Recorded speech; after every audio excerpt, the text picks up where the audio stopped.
right, by all coats, we are live. Good morning, everybody. I'd like to welcome everybody to our third day and hopefully final day of the initial budget reviews of the Finance Committee. I think we have tomorrow on the calendar, but hopefully we won't need to reconvene tomorrow. So with that, I'll turn it over to Parker, who will introduce the presenters. Okay, thank you, Bob. Yeah, we're certainly hopeful of wrapping up everything that we need to do by noon today, maybe a little earlier. And we'll start out with Marketing Program 2021 Budget Overview with Beth Kaburka. Hello. So today I have with me the Marketing Subcommittee. I'm trying to see who all's here. Fred, Joe Toucher, and Tom Lee, I believe, will be joining us if he's not already here. They may answer some questions if you all have any that I can't answer. So let's get started. All right. The marketing team's management philosophy is to hold the marketing budget with no expenditure increases, no overspending versus budget, achieve all performance objectives, and actively manage the program to improve performance. Let's begin to review the success of this philosophy in the face of even the coronavirus. The coronavirus, like every other department, significantly impacted the Telico Village real estate market as well. We had a very solid first quarter in real estate performance pre-coronavirus, and then we saw a major decline during April and May. Obviously, it shut down, widespread shutdown, travel bans, many other restrictions. The Welcome Center tour guide program closed down for much of this period, and we had a dramatic rebound during June through August. Many of the restrictions were eased up. There was a lot of pent-up demand, strong housing market, significant adjustments and improvements to the marketing program to optimize these opportunities were made, and we're going to be discussing those later in the presentation. Total MLS sales were down 41% during the May and April timeframe, but rebounded up 25% for the June through August period.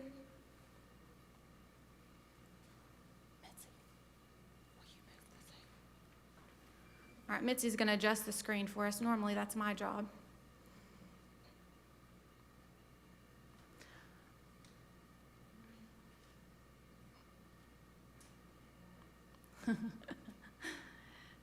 All right. In net 2020 year-to-date, bottom line performance has been strong despite the impact of the coronavirus. Total January through August MLS sales is actually up 2% versus last year. Residential sales were down 12%. Due to unexpected low available inventory. Only 21 homes are on the market at the end of August. That's a 1-month supply.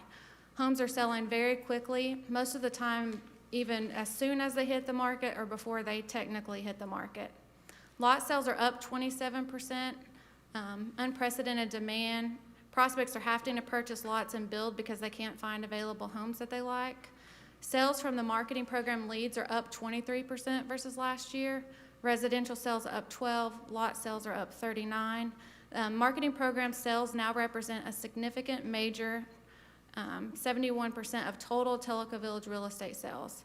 Residential property values and POA lot sales are trending very strong as well. So you can see on this, when we started the marketing program in 2013, it was only 13%. And today we sit at 71. So more and more important is the marketing program and what we represent and give to clients, increasing the sales of Telico Village real estate. 2020 year-to-date property values are the highest in history and increasing. Even taking in the coronavirus, we're at $156.01 per square foot. But if you look at the bottom of the note, if you only average June through August sales, it's at $164.58, which is up 6%. And we see that's going to keep increasing throughout this year. POA lot sales are up 55% over last year. Before we started selling POA lots in my department, you see in 2013 there was only 7 sold, and today we're at 141. Note that the POA lot sales are 18 times up over 2014 sales. That's a lot to do with the builder partnership program that we have in place. 2021 all-in marketing program financial summary. During 2020, the marketing program will represent a substantial return on investment to the Telico Village Property Owners Association. Positive all-in first half 2020 net revenues come in at $247,136, or a 77% ROI. Total marketing revenue was $566,466, and the marketing costs and expenses is $319,310. In net, the revenue return on this will continue to increase throughout the remainder of the year, and we will look at a slide that kind of breaks it up a little bit. I'm showing you where the revenues come from. Contract revenue for the builders, realtors, advertising revenue, POA lot sales, the assessment on those lot sales, and then we do take into account ACC fees on program-related sales, the water, sewer hookups as well. And on the expense side, we take out all expenses of marketing salaries, benefits, electric, phone, the total building expenses, depreciation, all the taxes we pay on all lots, even in current inventory, as well as the cost of the public works and ACC oversight on the fees that we do on the other side. The balance outlook for 2020, positive performance notwithstanding, there are still some significant hurdles that we may impact the rest of our year's performance. Obviously, recent increases in coronavirus cases in part of the country, including Tennessee, are a little concerning. Inventory is very concerning, with only 21 on the market and a month's supply. As people come in, they can't find, what they're looking for. July and August visits were at the upper end of what we can handle internally with the current tour guides. I have about 8 active tour guides out of 40 because of COVID. A lot of them have stepped back. So when you have a lot of people coming to visit and you can't provide the tour guides, it's a little problematic. I think we completed 78 tours in August alone. So aside from the coronavirus, however, property owners are currently in a very inevitable real estate environment. Demand is pushing available supply, exceeding lowest time on market. Property values are increasing, and the marketing program is paying out its total cost and expenses and generating substantial net revenue for the POA. So now let's talk about what we're going to be doing in 2021. I'm just going to kind of cover the biggest changes. Obviously, we took a lot out of website design because we built a brand new website this year. So we will just continue to update that and optimize that next year. So that was a big change on that line item. The other one is digital media. More and more of everything is heading into a digital spectrum. We heard a lot about that yesterday from IT and even TVB. So we are reallocating funds into that because they give us the best bang for our buck. Also, there was the termination of Where to Retire magazine by the publisher. They went out of business because of the coronavirus. So we're allocating those funds back into digital, which is where the majority of our leads and conversions are coming from. The other thing we did is we are going to reinitiate the public relations program and really beef that up next year. So that's a bigger difference there. But pretty much what we're asking for, the $405,000, is what we've been asking for the last 3 years. So there's no change to budget. Our overall objectives is to deliver the highest in Telico Village history of all of these components. MLS sales, a minimum of 480. Program sales that we can actually trace back to the program, 310. Property values, a minimum average of $156 a square foot. POA net revenue on an all-in basis to equal this year, if not greater. In net, the marketing team believes that we are in a very strong position in order to capitalize on this pent-up demand in a strong housing market if we follow through with what we've been doing in 2020 and even better in 2021. Our overall strategies is to continue reallocating money, like I said, from print into digital, which is effective, it's flexible, it's good to manage. We can make day-by-day changes if we need to expand utilization of the major new programs that have been effective this year, and we're going to talk about those in a minute. To evaluate other new programs or alternative methods of building awareness and reach.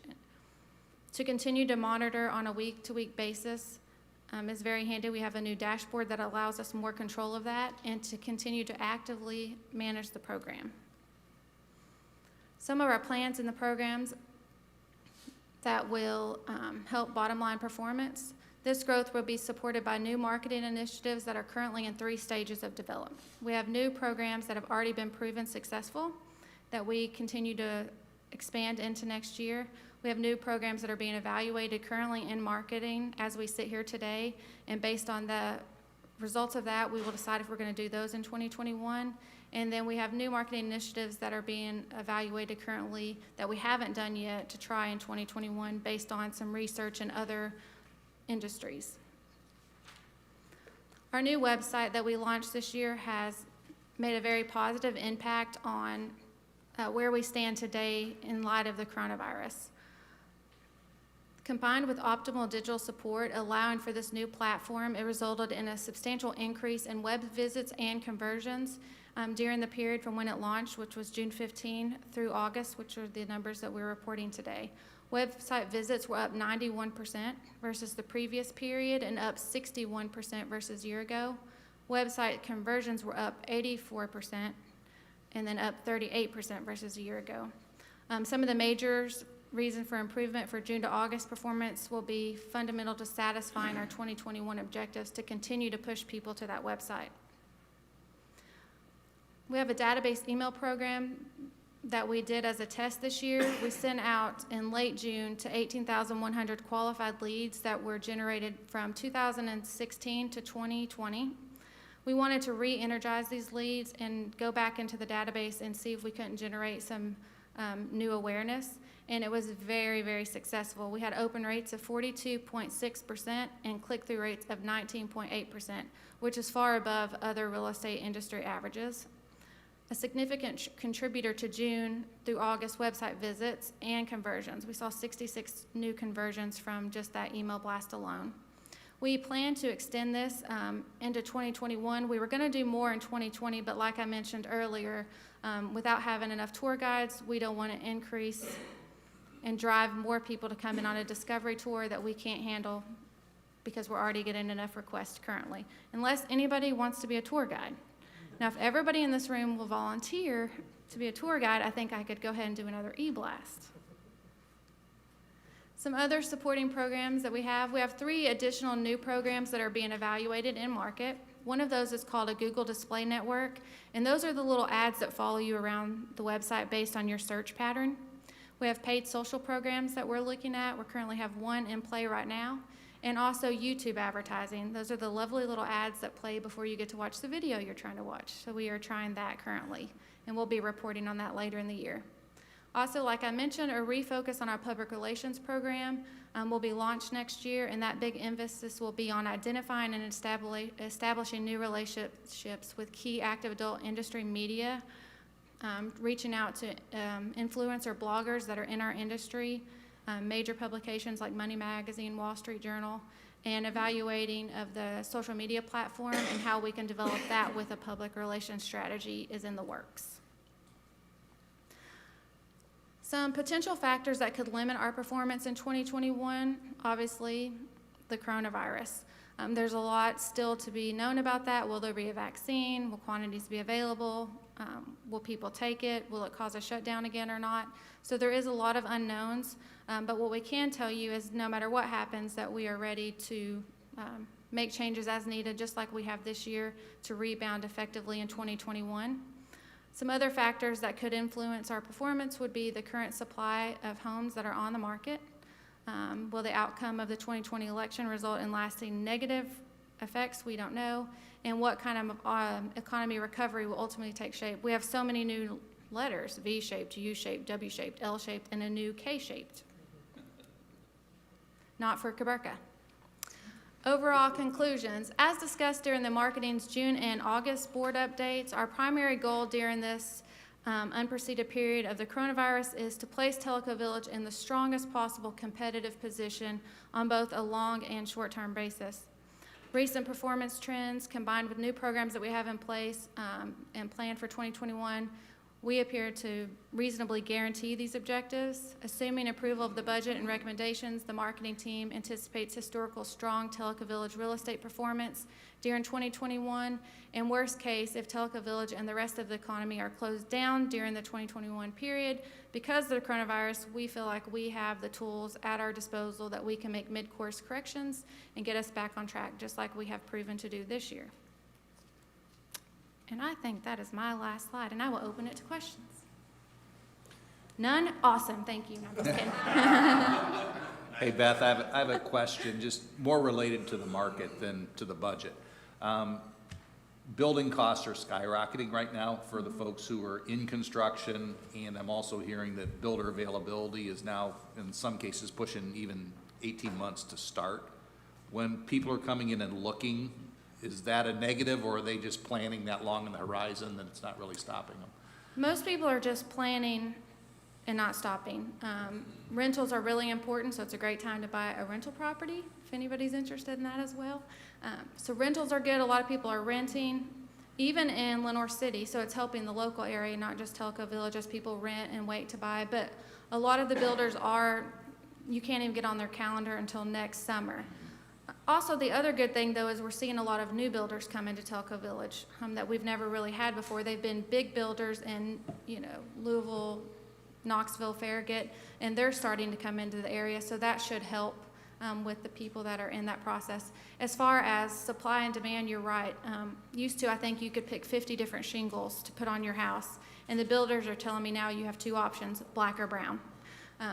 So if you want something very specific, you have to order it way, way in advance, and lumber cost is up, but it hasn't really slowed the submissions for ACC currently. Thank you. Yes, Carla? Oh. I'm sorry. This is also a market question, probably. I actually, surprisingly enough, from right here in East Tennessee, had some friends who live here but want to retire in this area. Just because of the lack of inventory, they don't feel like they're going to be able to come here, so they don't want to build. How many of those kinds of people do you have? I mean, typically, when people come for a discovery tour, I know they're probably still trying to narrow it down, but do you have people who just go somewhere else because they don't want to build and we don't have inventory? I haven't heard specifically someone that moved somewhere else because we didn't have inventory, but I have heard people say we don't want to build and we're just going to wait. One couple's currently living in their RV nearby, just kind of waiting for something to hit the market. And I have heard a lot of the realtors talking that people have approached them about listing their house after the holidays. So I do feel like after the first of the year, we're going to see quite a few more homes hit the market. So would you say that your data doesn't show very many people who would be leads who go away just because we don't have anything for sale? No, not once they've decided that Telico Village is the place for them. Any other questions? Oh, hold on.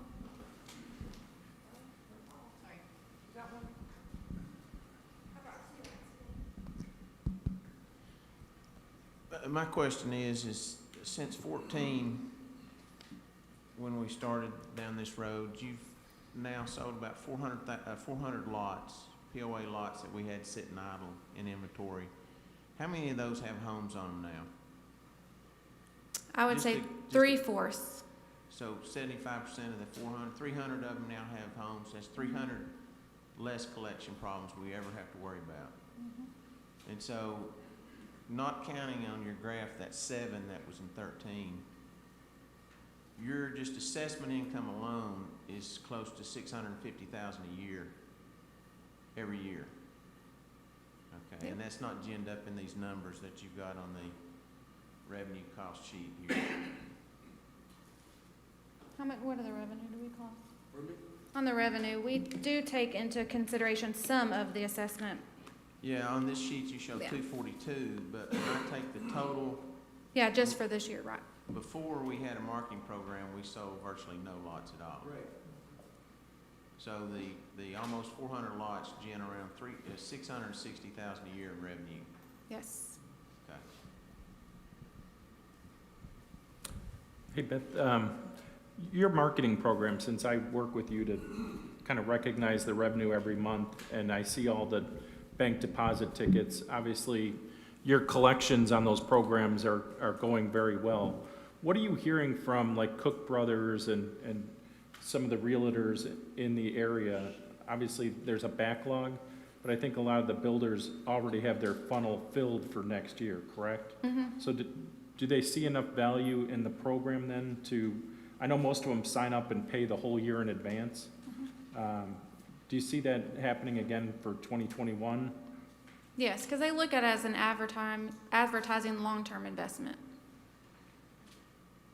not always going to be this busy. Anything else? Oh, yes, Mr. Snyder. Hey Beth, on your 141 POA lots sold, what was the average price and what was the range? Average price is going to be $4,000, and the range goes from $2,800 up to, I believe, the most expensive one I've sold this year is $19,000 something. Where did Steve go? Thank you.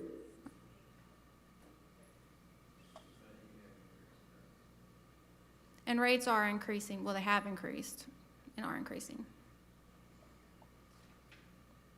Anything else? I would just like to make note that I am done by 9:21. Thank you. Beat that, Mr.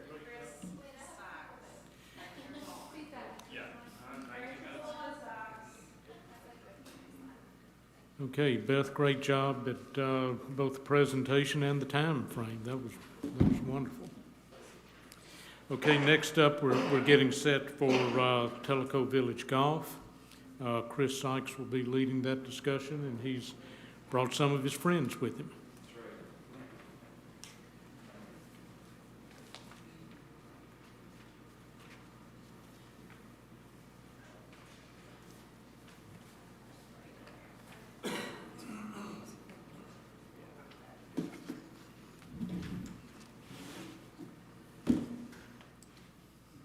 Golf guys, come up here, get closer. We need all the support. That's right. No, we're very much a team.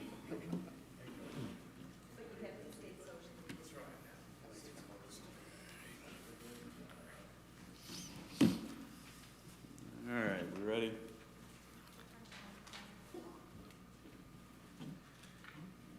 Well, thank you for the opportunity to come this morning and talk about golf and our vision for 2021. But I want to start off with just some thank yous. As you can see here, one of the first slides is playing through a pandemic, and we continue to play through this pandemic, so not much of this has changed. But I just wanted to take this opportunity to thank some major participants towards that have played a huge role in our success in 2020, our ongoing success, and as we push forward into 2021. First and foremost, my management team, some of which are here this morning. You know, you got the team of Adam Jacob, golf professional at Tokwa, Jeff Harrington, golf professional at Kahidi, Casey Flanagan, golf professional at Tenasseee, and their assistants, Charles Rofers and Michael Ledbetter, and the golf course superintendents that are here routinely at 5 in the morning and sometimes don't leave till after 5 in the evening. Willis McClure, Tenasseee Golf Club, Jordan Clark at Links Kahidi, and John North and Tyler Thies are tag teaming Tokwa under my watchful eye there. So just thank you to those individuals first and foremost, as they have remained committed to do whatever it takes, go above and beyond to keep golf moving and keep golf as a safe haven. And you know, it's been a very interesting year. I was elevated to the director of golf professional, director of golf operations in February, and shortly thereafter the coronavirus came to town, and it's been very interesting, so to speak, ever since. So I also want to pay gratitude and thank members of the Golf Advisory Committee. Mr. Howard Higbee is here today to support this effort, and I cannot be any more appreciative to his support, and I could not have had any better Golf Advisory Committee chairperson. My first year on the job, he is the sense of reason undeniably in the room, and has been a tremendous support and a good mentor and somebody to bounce things off of, and really just a tremendous man, and done a lot for golf in Telico Village. And just the entire committee, all their support, the support of the Finance Committee, support of the Board of Directors, upper management. So it's been a complete and total team effort to achieve what success we have achieved in golf in 2020. And it's been very challenging but rewarding all the same. So as we move into 2021, hopefully we can capitalize and move some of that momentum forward. Moving on to the presentation, something I want to just continue to highlight is the fact that, you know, while this is a golf budget presentation, golf touches everybody in the village in multiple ways in a positive fashion. So this just highlights a few of those areas, where it's, the golf courses are for golf and recreation. We recently rolled out our Parkland concept just to capitalize and substantiate, how the golf courses are used for far more than golf, just overall mental health and well-being. Obviously, they're the most valuable space we have in the village. They add to everyone's property value. The protected green space element, the Audubon Sanctuary Program.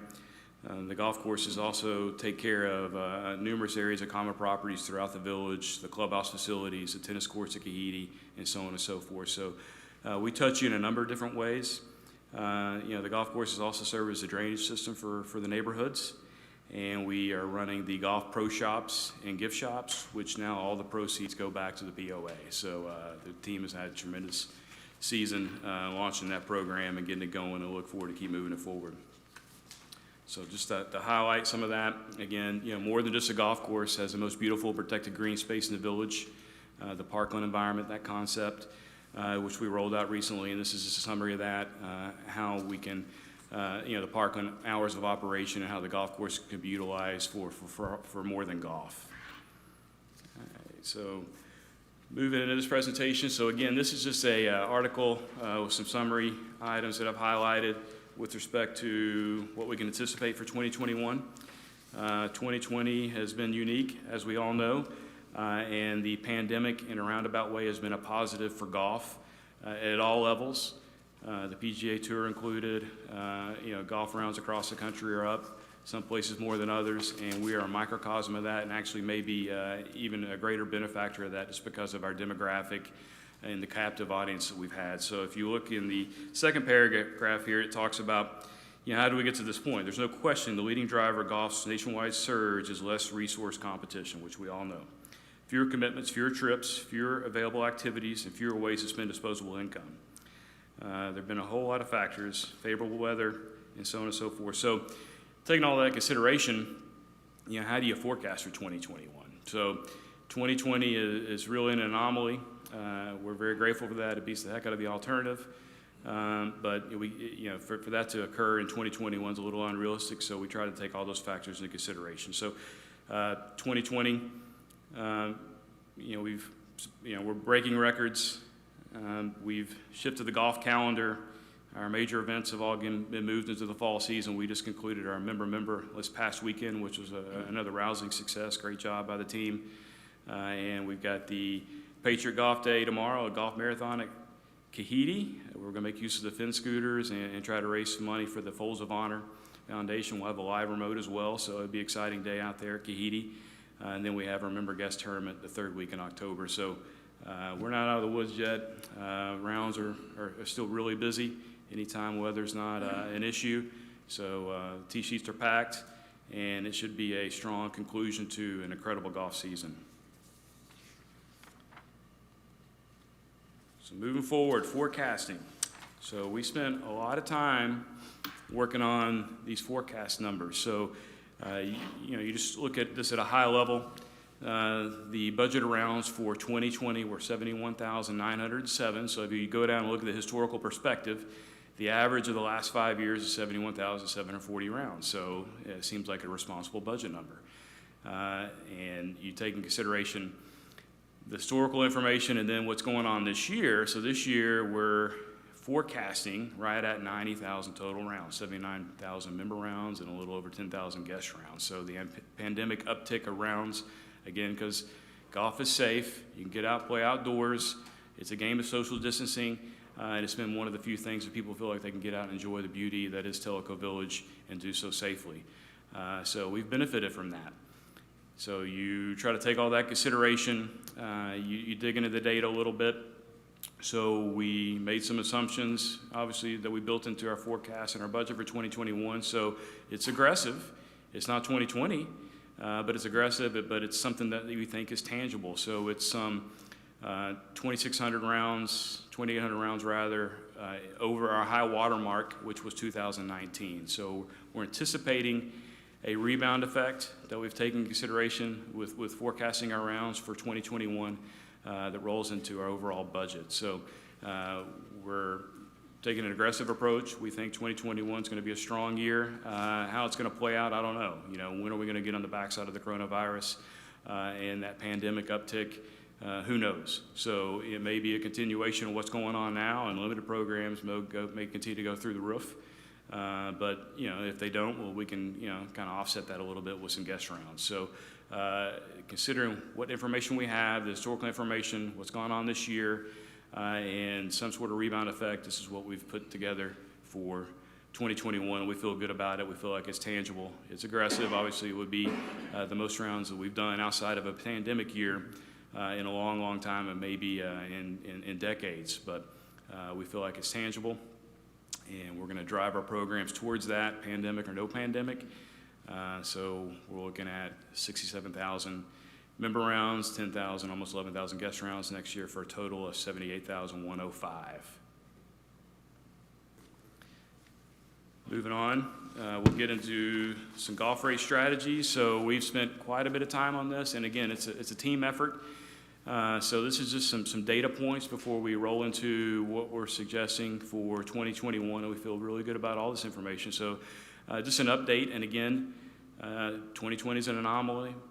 Pandemic uptick, you'll hear me say that again and again and again. So this year to date, individual and limited packages, we've sold 130, 81 rounds for break even, 94 rounds on average for those individuals through the end of August. So people are staying home, they're playing more golf, they're not traveling. So we've had a little bit of a captive audience. You'll see the same thing hold true through family. And, you know, and then in parentheses, you'll see what we've got plugged into the budget for 2021. So, for instance, the individual, we had 120, no, we had 130 sold year to date. Actually, we had 105 in the 2020 budget, and we're forecasting 120 for the 2021 budget. So it's not as many as we sold this year, but more than we budgeted for this year. So we're expecting some growth there. And we've made some adjustments to the rate as well, which we'll get into here in a few minutes. The family, correspondingly, same thing. So the 20 budget had 35 built in.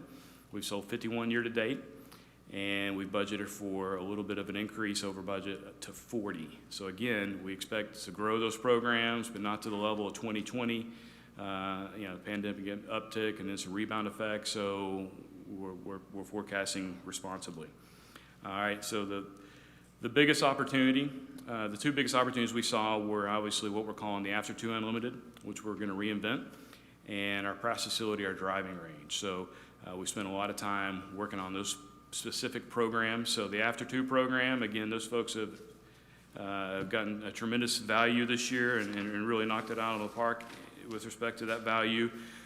So we sold 220. We had budgeted 120. So it's 100 over budget, and the break even was 18. Folks are roughly 36 rounds through the end of August.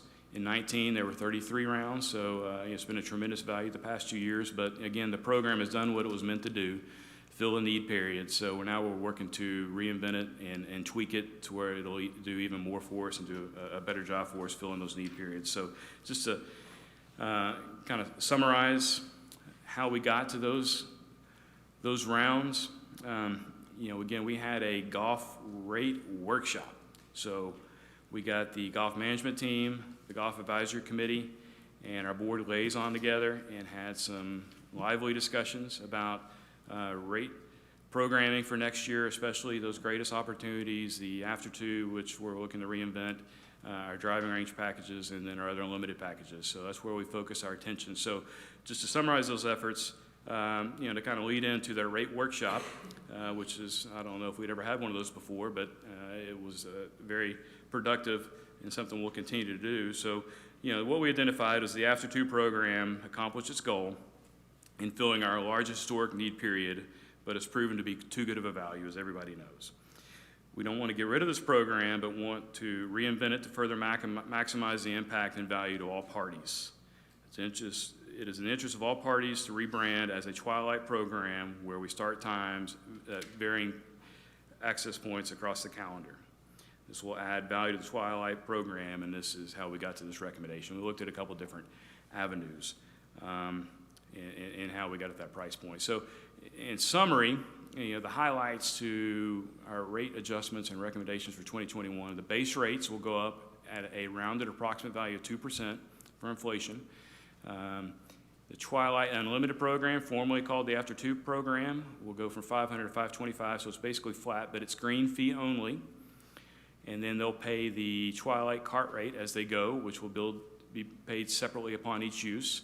So that affords tremendous value and protects the golf operation as well. And what we've identified this year with the high volume of play, even with that volume of play, we've got some soft need periods. So the Twilight program, the After Two program, has done its job and done its job well. But what we identified based on, just digging into the data a little bit and looking at the daylight and the demand is that it's in our best interest to make this program more fluid, hence go from After Two to calling it Twilight. So we'll have some varying date ranges based for daylight and demand. So in your winter months, it'll be like it is now, After Two, especially in the colder months when we're doing a 10 o'clock crossover. That's as soon as you would have the availability. Our shoulder months, May and October, it'd be after 1:30. In our summer months, June through September, it'd be after 1 o'clock. So what you'll find now on the tee sheet is, as things have historically filled in from first thing in the morning till around noon, all three courses are sold out every day. And from noon to 2, ultimately, in most days, they'll fill up, but we'll have some voids and some access. So by adjusting this Twilight calendar, it will enable us to better maximize the tee sheet and demand and afford folks a little more access and then get on the golf course a little earlier, which will also help our operation, golf operation and golf maintenance teams better do their jobs as well. So that's kind of how we got there. We looked at a couple of different alternative packages, but we felt like this is the most responsible way to move forward. And if you'll go back a slide, basically that puts us in the $750 to $800 range, and the break even would go from 18 rounds to 29. So we feel like that is appropriate, based on some customer feedback.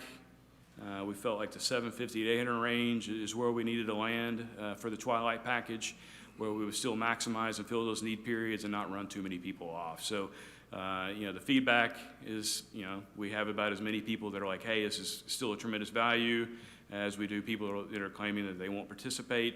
So if those are equal, we're probably right in the range where we need to be. So we feel really good about it. So moving on. Yes, sir, Mr. White.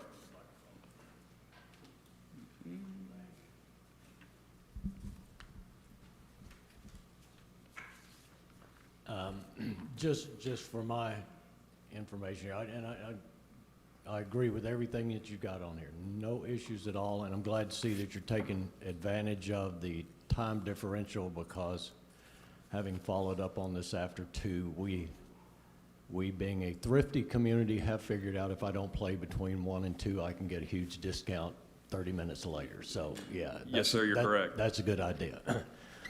My question, and this relates back to what Recreation showed us yesterday with their analysis of their single and family rates. Have you talked to them? And what they're, okay. And no, sir. I would advise you to go do that. Okay. Because here's my question. Howard and I are going to go play golf, and we're unlimited. And when we go play, we pay that unlimited fee of $2,100, and then we prepay for carts or whatever. In my case, in Howard's, he prepays because he's a self-owned cart.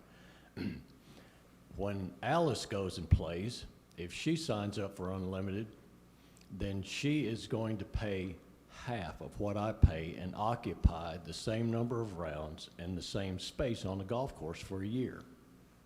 Why are we giving a 50% discount on an unlimited family? That's my question, and I'm not asking for an answer, but if you go back and talk to Simon, I think you're going to find out there's a better mathematical formula to calculate your single and family rates and still be a great value to the family and the individual. All right? Point noted. No comment required. Okay, Okay. that's good. I like those kind of questions. Steve, I see Steve's hand. Go for it, Steve.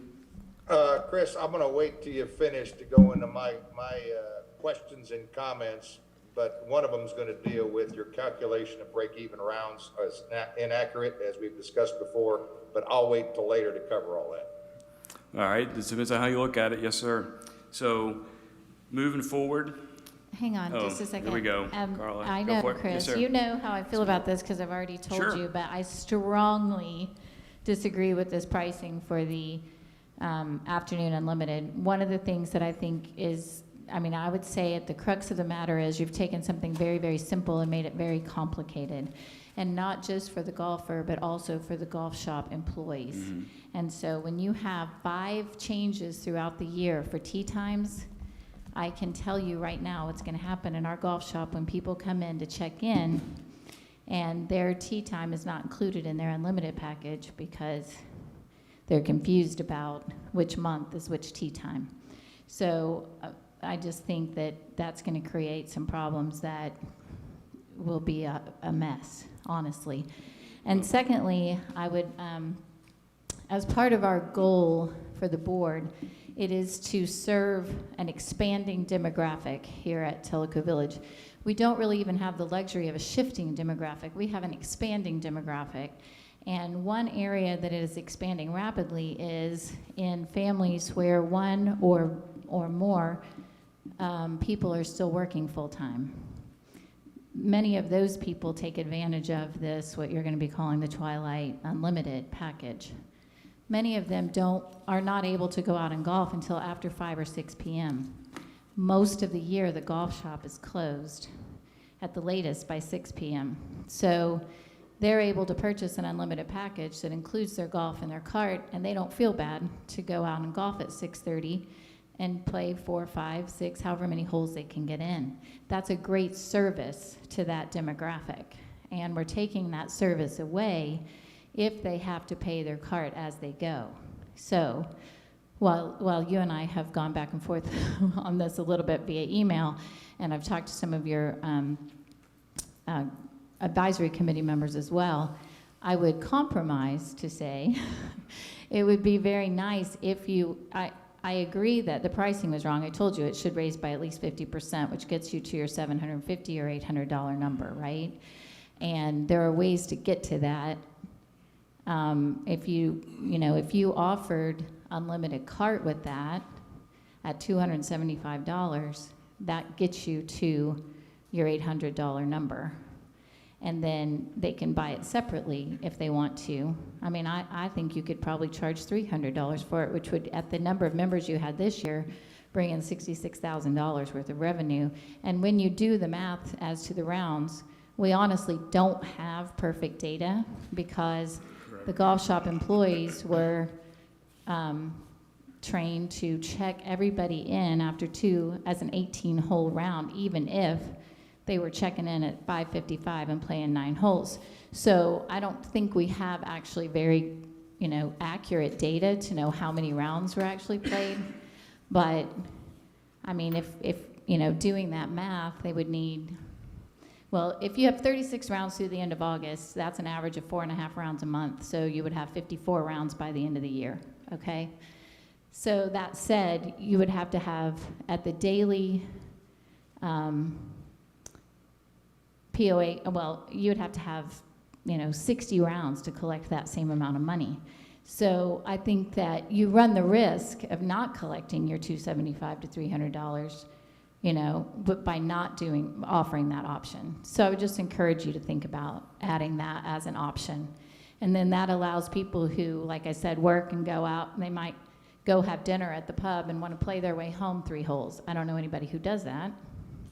But we feel great about it because we paid for unlimited golf, and we feel like, that it's paid for. We're not, trying to, get away with anything. And so I just hate to take away that peace of mind for our golfers, especially those who play in the evening.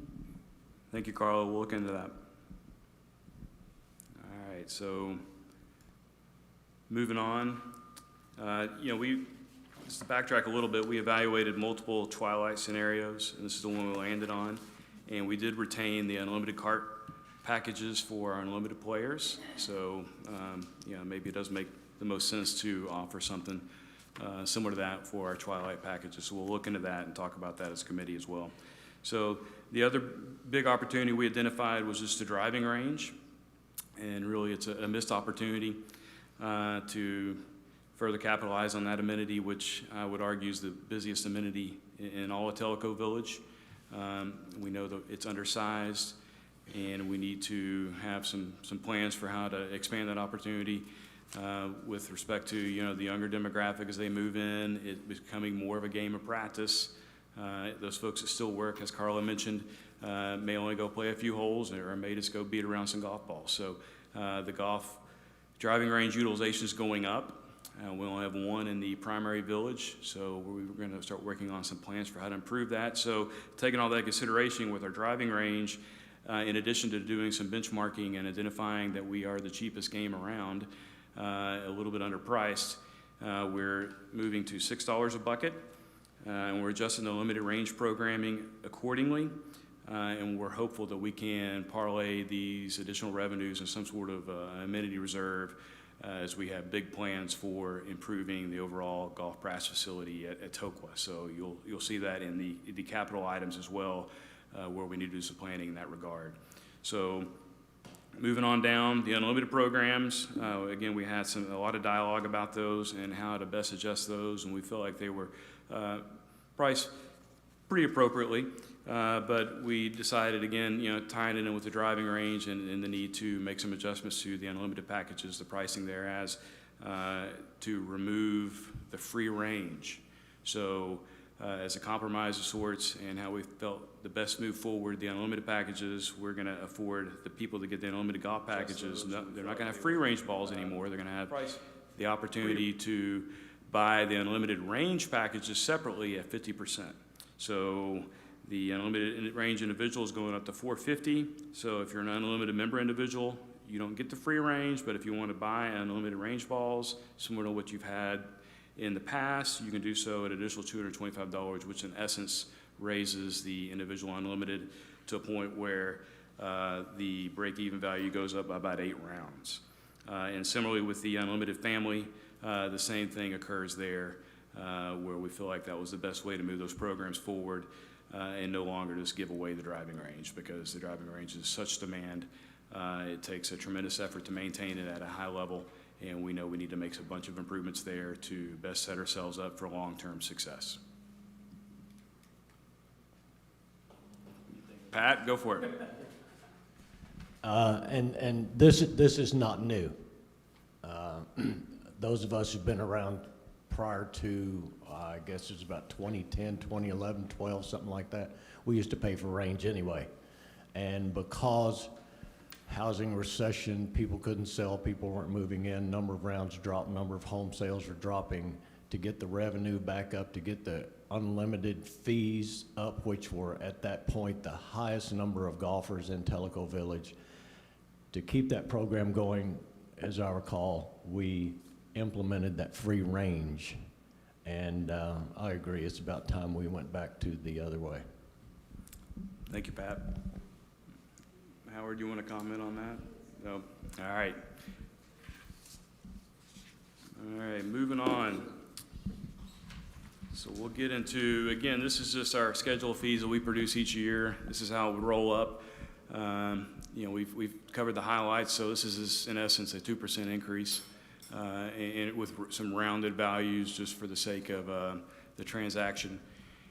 So revenue highlights, total increase of rounds is 6,198 rounds. Adjusted to twilight and limited programs, approximate 2% increase in standard golf fees. Driving range bucket at $6, which is still the least expensive in the market. Corresponding increases unlimited range packages, and an increase in projected merchandise sales of $12,609. So that is where we landed on revenue for our 2021 budget proposal. So we'll move into, and this is just the detail of it. So we'll move through that. So expense highlights, again, we're kind of cutting to the chase a little bit. We dumbed down the presentation just to, you know, filter out some of the stuff that's not necessary. But, you know, those are the revenue highlights. And here's the expense highlights. No change in head count. standard 3% increase in salaries and wages. Another big ticket item is the maintenance of building, which includes $15,000 project for the Tenacity Clubhouse for brick repairs. Increase of horticulture supplies at $10,000 per facility based on current programming. This is the first budgetary increase in over 10 years on fertilizer and chemicals, which is called horticulture supplies. Increase in PPE and housekeeping supplies due to the ongoing COVID-19 provisions. Drill and fill aeration at all facilities. This is something that hasn't been done since I've been here, so it's been well over 10 years, and with some of the putting surfaces probably never. It needs to be done, so we're looking to catch up next year and then get on a rotational program where we do one course a year. So this will be done in conjunction with our spring aeration. And this drill and fill is the best deep tine aeration available.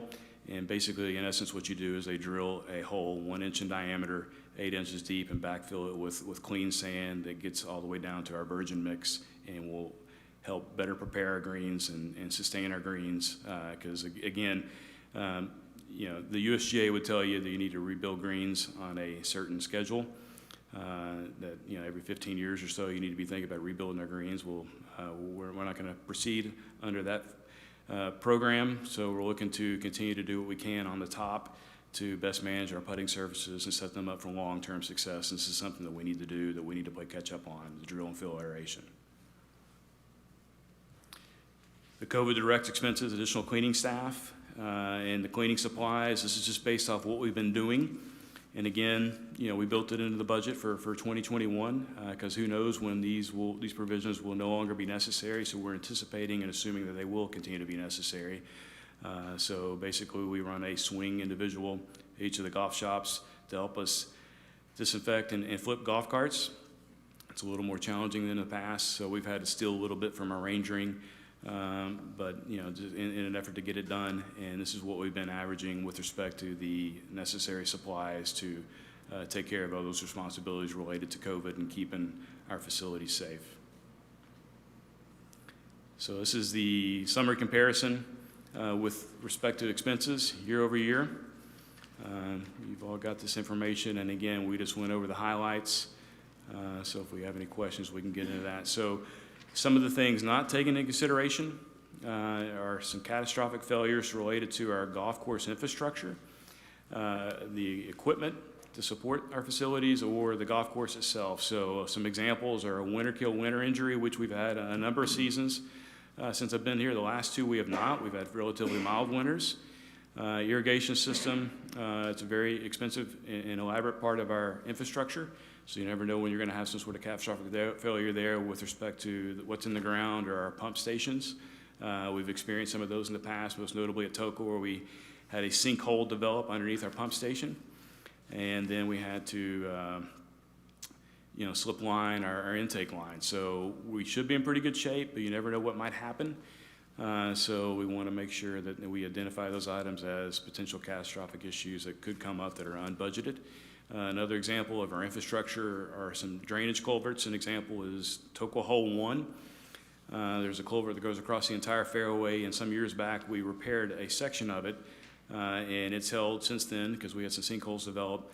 But we know that the entire culvert dates back to 1987, so at some point in time we'll have some additional failure and need to respond accordingly.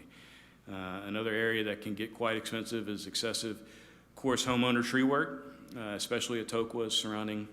We're surrounded by trees at Tokwa, and a harsh winter can really accelerate that, accentuate it. Most notably, I'd say 5 or 6 years ago, I can't remember what year exactly, but we had an ice storm. So we had an ice storm, which is going to happen on occasion. Those are expensive. Cost of filling vacancies.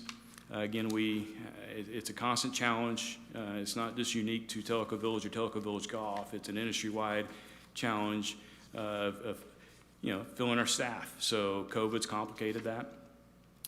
And the local job market is very competitive with all the factories, so we're all going after the same type of demographic with respect to our staff. Some of the local companies are obviously, they're also offering incentives, and we have a tremendous team. I would put us up against anybody in the industry, and we don't, any one of us have all the answers. But when you put us together and we work as closely as we do as a team, I feel like we can come up with any solution to any problem we might encounter, and I think we've proved that. So, keeping that team in place is obviously of paramount importance as well. So those salaries continue to go up. So we need to make sure that we adjust accordingly and incentivize those people to keep doing a high-level job, and most importantly, here in Telico Village. So golf operating budget summary. So it should be well received and a big positive. So golf net income is budgeted to be flat with a 7,600 positive variance. So gross profits are up 181,316 due to some round and programming changes and a little on the retail side with merchandise, and expenses are up 173,716. So again, if we're able to stay flat or save a few dollars, our percentage of the subsidy goes down. The positive uptick in 2020 as a result of the pandemic is not realistic to sustain in 2021, so we anticipate strong activity in 2021, but do not anticipate the same level and do anticipate some level of rebound effect. So I'm sure that you can, have to look very far to recognize, hey, when the coronavirus is gone, I'm going to start traveling again. So when you start traveling again, you're not going to be playing our golf courses as often. But if things don't change, well, then we'll just have another super strong year and blow rounds out of the water, and we'll all be excited and can celebrate. So I think we've taken a very responsible approach to the budget. I feel really good about it. How we're positioned for 2021 is still, it's aggressive, but I think it's realistic and attainable. All right, so here's a whole big long list of capital items, and I'll just give you a quick highlight on each one as we go through it. And we listed in order of priority, and again, we work very closely as a golf management team. We try to meet weekly. In the shoulder and off seasons, we do meet weekly. During the peak season, it's difficult to get everybody together, but we're always communicating all the time on a daily basis. And we work very closely with the Golf Advisory Committee and upper management. So we spent considerable time taking a look at our long-range improvement plan. We met with the long-range committee as well, just to give us some suggestions and ideas how to steer this forward. And we're a little bit of the guinea pig of sorts and a pilot program in some respects for how to best incorporate and build a long-range improvement plan. And we totally revamped our 10-year. So what we do is we identify all the needs at each of the facilities, and we roll that up, and then we prioritize those needs and spread them out across our 10-year plan. So we've spent extensive time just looking at equipment, the timeline, the hours, the wear and tear, what we think we can get out of each of equipment, and then built that into the 10-year plan accordingly, and our infrastructure and all our needs. So these are our priorities for 2021, and this is a big list, but in our work, our due diligence and discovery, we found out that on average, golf gets about $750,000 in capital. That's what we've gotten historically. Some years more, some years less. So if you look at our entire 10-year, it comes in a little under 750. So we've looked at it from a 10-year perspective. But this upcoming year is a little bigger than most years. So we prioritize, and as you'll see on the left, the order of priority. So something that we've got to have is the golf cart fleet at Kahiti. So that's due to roll. They're 7 years old. So we get the most out of all of our equipment, our golf carts especially. And just below that, right at the halfway point with our Tenassi golf carts. So we're due to flip those batteries. And what we've encountered already this year is because of strong golf rounds and the solo carts, so our golf carts have accumulated a lot more hours than anticipated. So we've started to experience a little more failure than we anticipated. So we've actually had to go ahead and replace some batteries in a few of the golf carts at Tenassi to get us through this year in preparation for next year. So we're replacing the remainder of the fleet with batteries next year. So that's something that's got to happen. Finishing the bunker renovation at Tenassi, and that key word there is finishing it. So that will complete the bunkers at Tenassi. So we'll have 2 of our golf courses down, and that's a huge return of investment on that improvement in our infrastructure. And we're looking to renovate the front 9 bunkers at Kahiti, and we're going to take a hybrid approach. So basically what we've done in phase 1A is by eliminating 30+ bunkers, we've reduced the scope. So by reducing the scope, instead of spreading this project painfully over a period of 5 years, we're going to be able to do it in 2 years, a 9 at a time. So this is for sure a priority, long overdue. And, you know, this need surfaced just recently. Remember this past weekend when we had 5 inches of rain from Tropical Storm Data. And Telico and Tennessee, the bunkers were perfect with minimal effort, and the bunkers at Kahidi, it wasn't going to matter what we did. Question. They were unplayable for that event. Question. Pat White. There you go. Okay, so, first of all, Yes, sir. kudos to this guy sitting here. Jordan Clark. Yes, sir. Went out and got free dirt in a lot of cases and filled up a lot of those bunkers that, for a lot of reasons, could have been classified as unsafe, unplayable, and made the course extremely difficult. And through his efforts, if you go by there, which we played MGA member last week, you couldn't hardly tell there was ever a bunker there. Thank you very much for that. Second thing, as I wanted to ask, replacing, for those people that are not golfers listening to this, replacing those bunkers, and I fully understand that reduces the cost of running your operation. And that is due to sand replacement because they historically wash out. It also is every rainfall washes those anywhere from a 1 foot to a 4 to 5 foot pile of sand that's raked up on the inside of the bunker, washes down. You've then got to spend hours, fuel, and all that to get that sand back up and playable. It is then, for our demographics, in a lot of cases, unsafe to play out of that 4 foot rise. You hit a ball and you fall back. So I appreciate that. And then again, with the excess cost, hours, fuel, and equipment. But the questions I want to ask, how many bunkers did wells you do at Tennessee? Include the ones you're going to do this year? 72. Okay, so you got 72 bunkers that you did in. We've eliminated a few. Yeah, but you redid 72. Okay, total of 67. And it took you how many years? 4 years. 4 years. Okay, so we're doing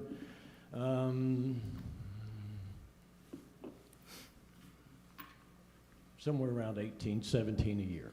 Okay, how many bunkers are you going to do at Kahidi? 61. So it's about the same thing. So my question is, and this gets back to the non-golfer and the golfer in Telico Village. As a golfer, I feel somewhat obligated to maintain this cost revenue expense. It's going to fall on me to come play here. And this is one of my pet peeves, is that if I can't get a tee time, I'm not going to run off to Oak Ridge and play, because we are paid to play community. You follow?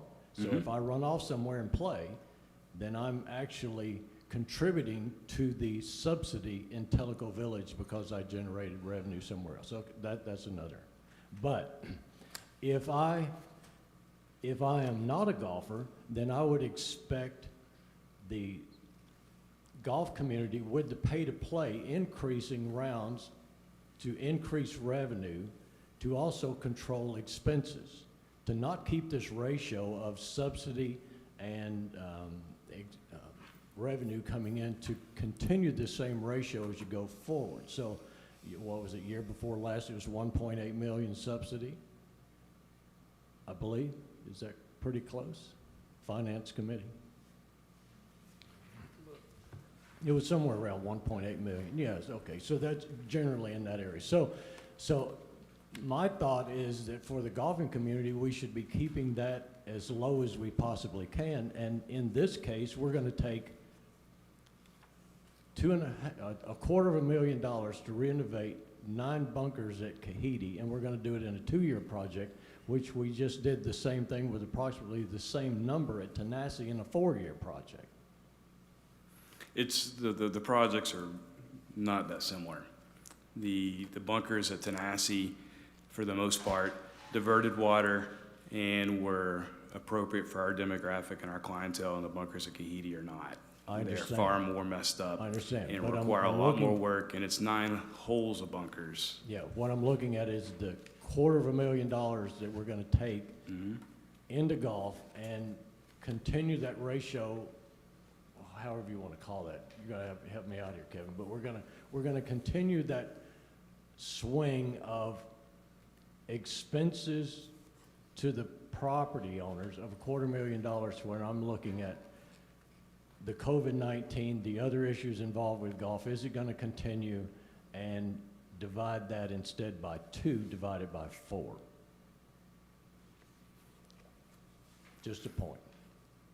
The original budget placeholder was $750,000 to do the bunkers at Kahidi. So in, phase 1A, which costs us very little, Right. we've reduced the scope. So we've got it down to where we think we can do it for under $500,000. And, the golf community, the golf committee, we want to try to knock it out in 2 years, which will enable us to do so more effectively, efficiently, and economically by partnering with, our architect, designer, and a contractor to get that work done. So if you spread it out over more years, it's going to cost us more money ultimately, and it's not going to save us. We're not going to get that return on investment as quickly either.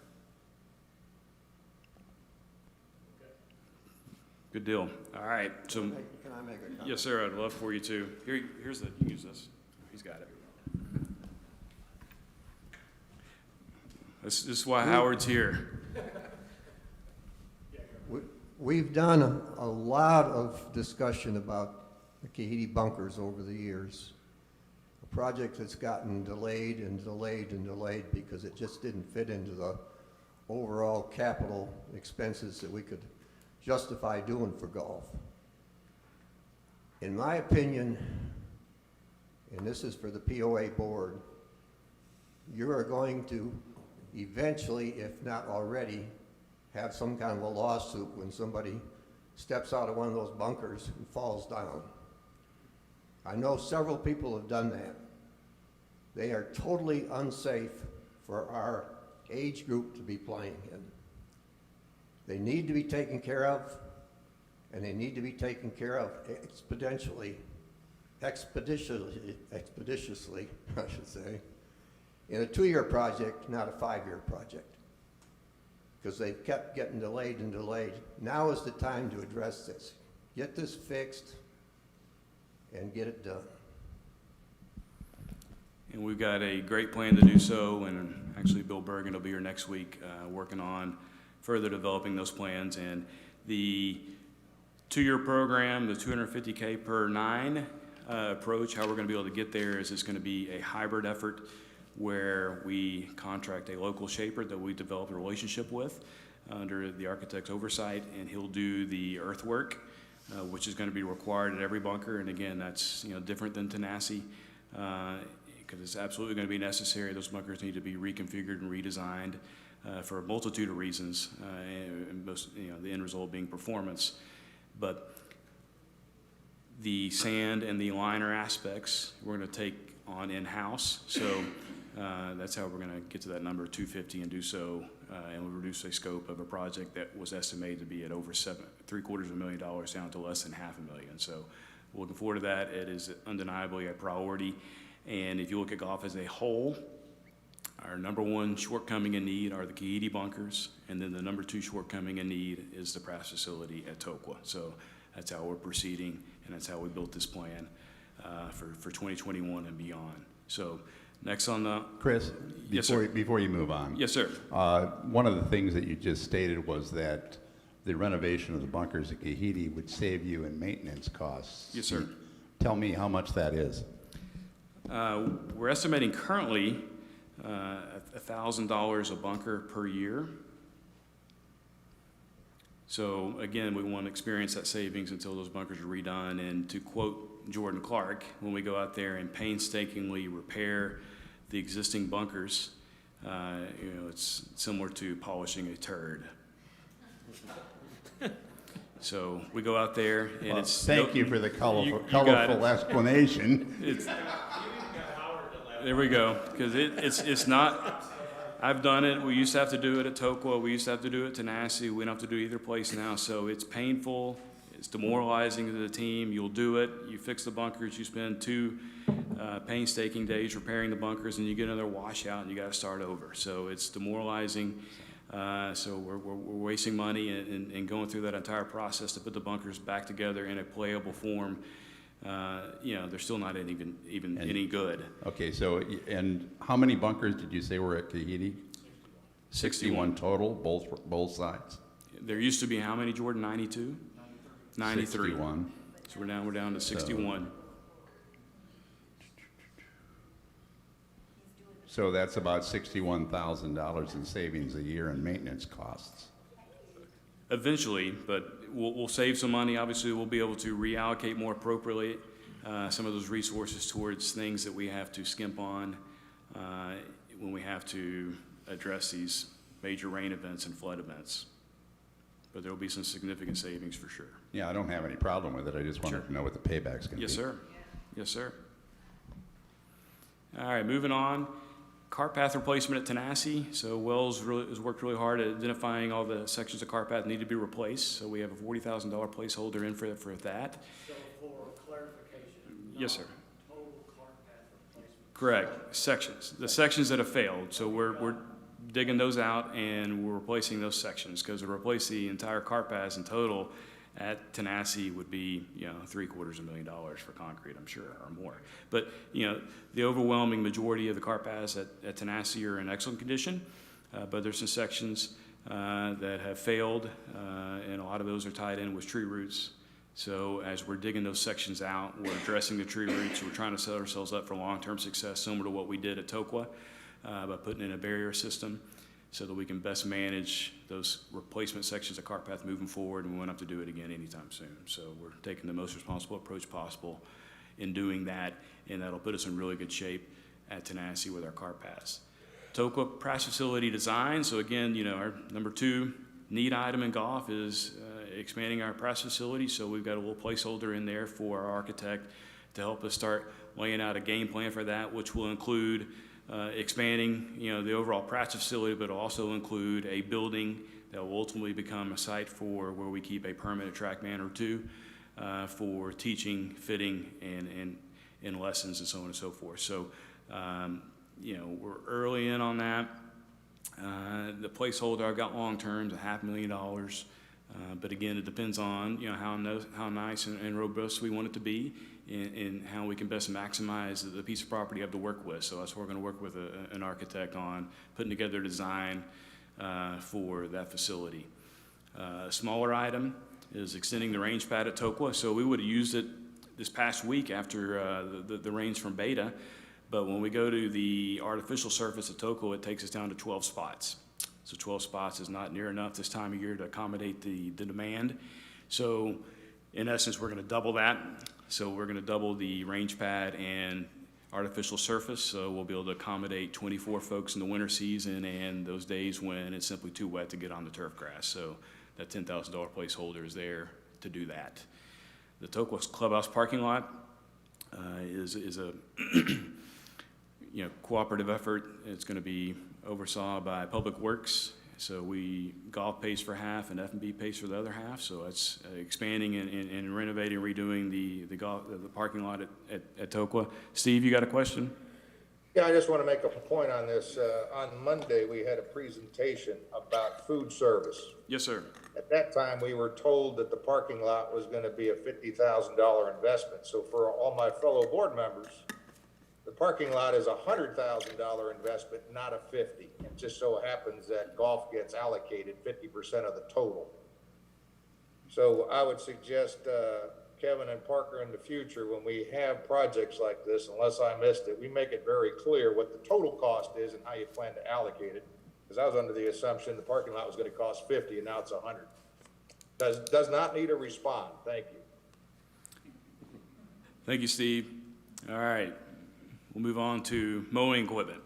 So rough mower at Tokwa, we've been phasing in, swapping out our most expensive equipment maintenance item we have at each of the facilities over the last 2 years. So we did Kahidi 2 years ago, we did Tenassi this past year, so we've got a new and improved approach for how to do that. The technology's improved and we can do so more economically and get around the golf course more efficiently and effectively. So the next rough mower to be replaced is the one at Tokwa, so that's a placeholder for that.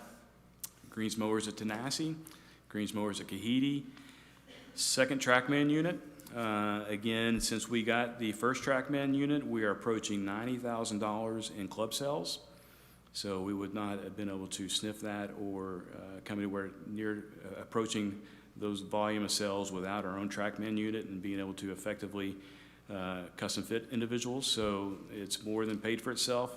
And there's numerous occasions where we could benefit from two. And as we move into the deeper in the shoulder season, the winter season, we're going to get our simulator up and running on a routine basis, so we can capitalize and afford people the opportunity to play some simulated golf through the rainy months and the cooler months.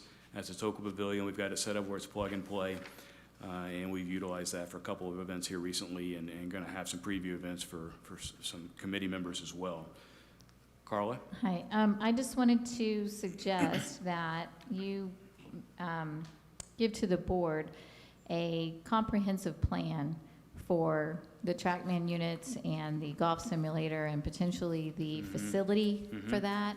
I think this board would really like to take a look at that. As you know, we went as a board on a field trip to see one of these facilities. We were all very impressed, feel like it would be a great asset to Telico Village. And as you and I have talked before, I'd like to work on maybe the idea of some private funding for that, something through Timeless Telico. And I would like to see, rather than, I keep seeing kind of some piecemeal things, you know, the screen and what to set up for a temporary one. I'd like to see a comprehensive plan on that and what that's going to cost. No question about it. And maybe we can kind of motivate to make that happen. Exactly, because we don't know what that really looks like yet. So that is a high priority, and that's why we plugged in the $5,000 to get an architect involved, so we have some semblance of some idea, a little clear vision for, you know, the most expensive piece of that, which would be reinventing and renovating, rebuilding for that matter, you know, the press facility at Tokwa, and how we can best incorporate all those needs and facets. So that's the biggest piece of that. So that'll help us expedite and start to build that business plan in total. So as we continue to move down the list, fin cycles at Kahiti, they're getting used. We dipped our toes in the water, so to speak, with a ride share, revenue share program. And there's definitely going to be a market for them. And folks that have used them, the feedback has been tremendous. So we had to put down a deposit to participate in that ride share program, which we expense, but we're going to be able to parlay and apply that deposit towards the purchase, so we can get the 4 fins that we have currently for less than $10,000. And how that positions us moving forward is we don't have to share the proceeds. So currently we share the proceeds because we don't own them. We don't take on all the full liability. But we see that there is a need, they're going to get used, and we can capitalize and get all those proceeds by purchasing those for less than $10,000. Another need, range picker at Tokwa, greens fan at Tokwa. Again, the greens fan at the putting green really you know, exceeded expectations with the variable frequency drive and, you know, its capacity to blow air and do what we need to do for our putting surfaces in a quiet fashion. So that's been a home run. We're having all kinds of issues with folks wanting to eat and dine on the patio with the older fans and how noisy they were, and even some neighbors. So we're making a lot of accommodations to the point where we're putting the putting green at risk. So that new fan that we got recently to put on the putting green is an absolute home run and a solution for us long term.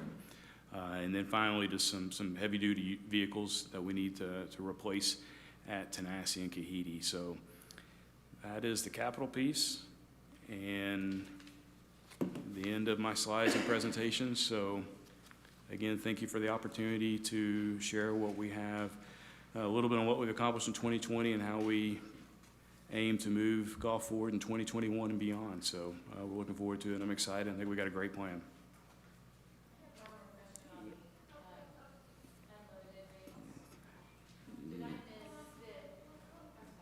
No problem. Carla?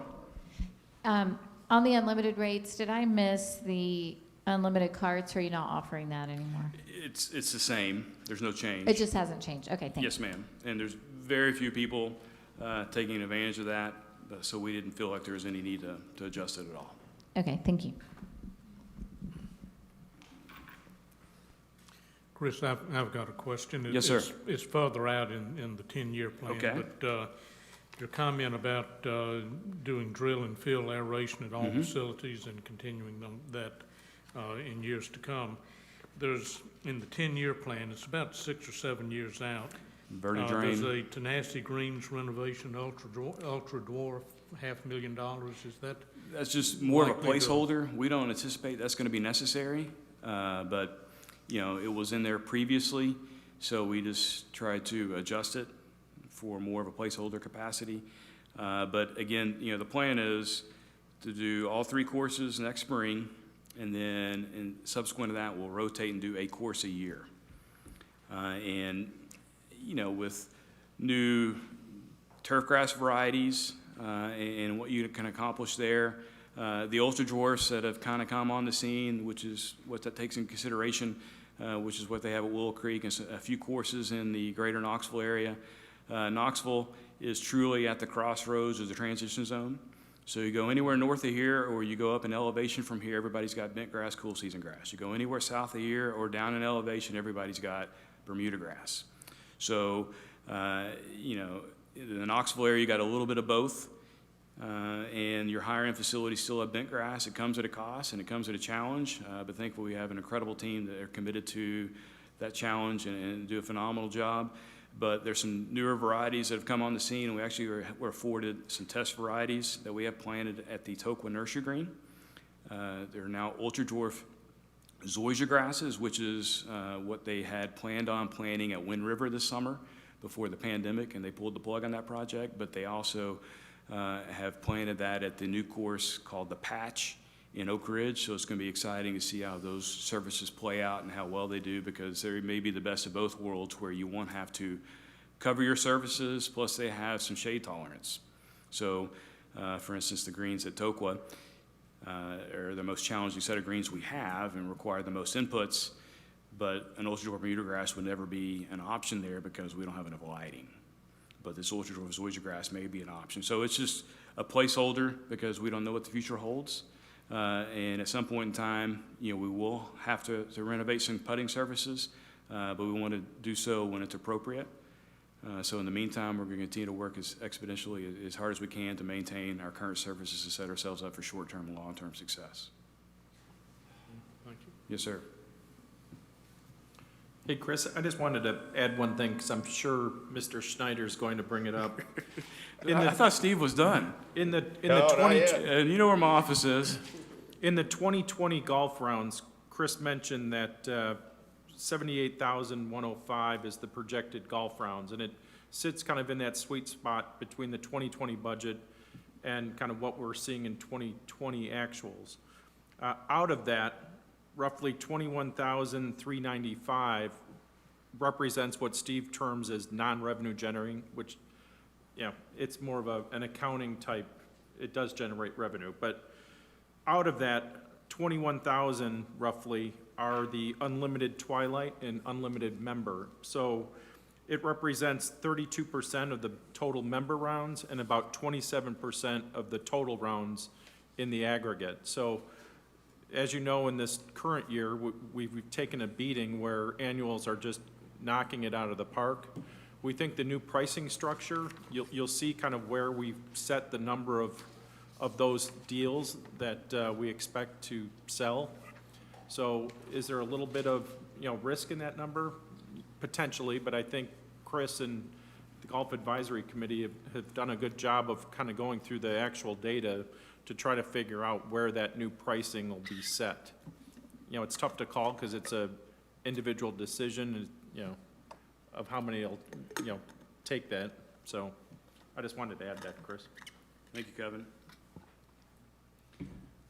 Question for both, I guess, Beth and Chris. When you look at the total subsidy as a percentage of the cost of running a village similar to ours, are we in line, and I don't have any frame of reference, with other villages that you see that sort of a subsidy to a golf operation?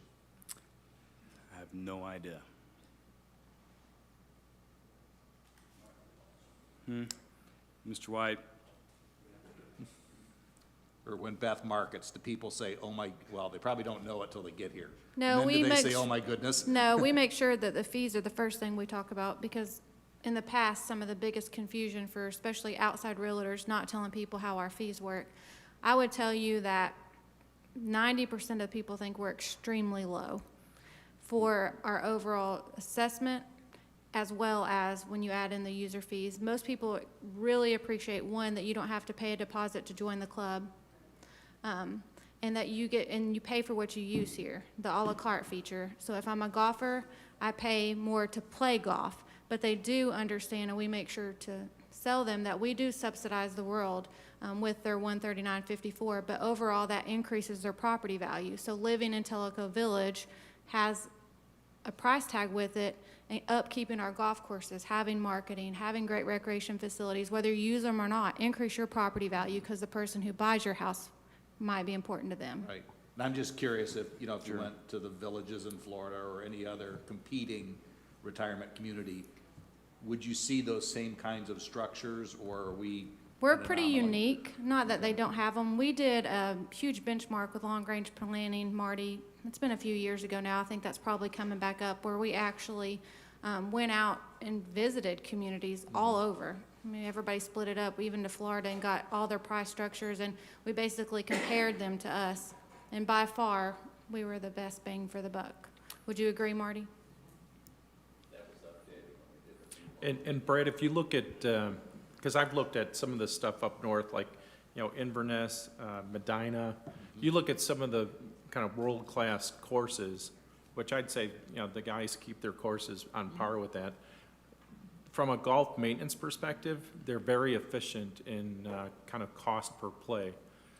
So, you know, they are being judicious with the funds that they keep. I don't like to use the word golf is cheap in Telico Village, but it is a value for sure. No, and you know, coming from up north, you know, I have friends who, you know, they have $30,000 a year golf bills to play at their clubs, and, you know, we're nowhere close to that when you No, think of that. You get a tremendous golf experience for what you're paying, no question about it. And again, you know, continue to bang that drum, you know, our golf and golf courses, as Beth mentioned, they touch everybody in a lot of different ways. So we're working on further, you know, celebrating that fact and identifying, you know, quantifying what all that means. So that's something that's for sure one of my personal objectives. Thanks. There we go. All right, Steve. Oh, okay, I thought Pat was up next. No, he was satisfied with Beth's response. I gotcha. First, I want to thank Kevin for answering the question, because that was number one question, is how many rounds of your 78-1 were accounted for by your unlimited membership? So that takes care of that. If we go to your golf rate strategies, where you talk about break even. Yeah, when I said they're in error, and you said it depends how you look at it, what you've done to calculate the break even is you've assumed that those annual memberships have bought the discounted annual range fee, which lowers the break-even point by about 8 rounds per year. So that's where the discrepancy comes. The question I've got is on your after 2 p.m. or the twilight, the new twilight suggestion for Yes, the sir. unlimited. The break-even point is 29 rounds, and already through August, you got an actual of 36, which went down from what was reported in July, which was 38. But when you take a look at the rate, we're actually given a 32% discount for that twilight round, which I'm fine with. The question is, why are we setting an unlimited number of break-even rounds so low? When you're looking at an individual break-even, true break-even without the golf pass of 79, and you've got a break-even number of rounds for the unlimited twilight rounds of 29, we're already given the 32% discount. I don't understand why we're giving such a discount for an unlimited after twilight rounds. It's not a cash flow issue.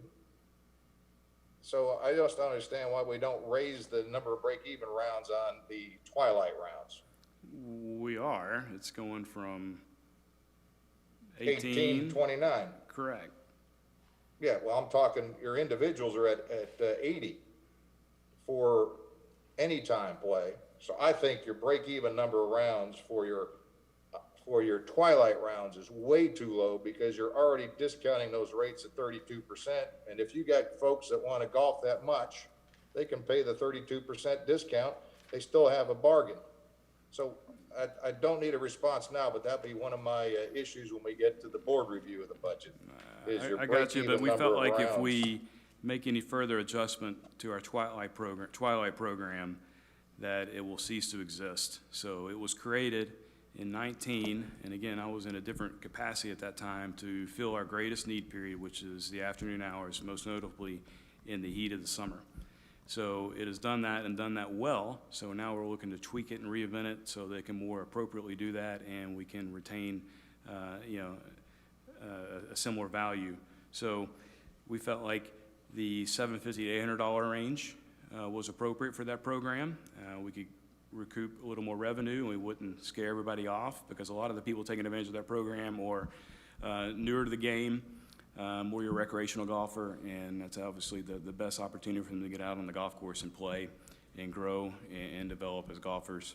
So we felt like the proposal we have is the best proposal. We came up to that effect with as a group, as a golf management team, golf advisory committee, our board liaison. So the $800 range for our break even is what we felt like was most appropriate without scaring too many people off to where that program will cease to exist. So I know that there was some discussion about this last year where it was 519 and they made it 520, even though the average use was 33 and 19. So there were no adjustments made because we wanted to make sure this program got entrenched and people got used to taking advantage of it so we could fill those need periods. So it's purely maximizing our T sheet is why that program exists, and we're just looking to reinvent it and make it better for everybody involved.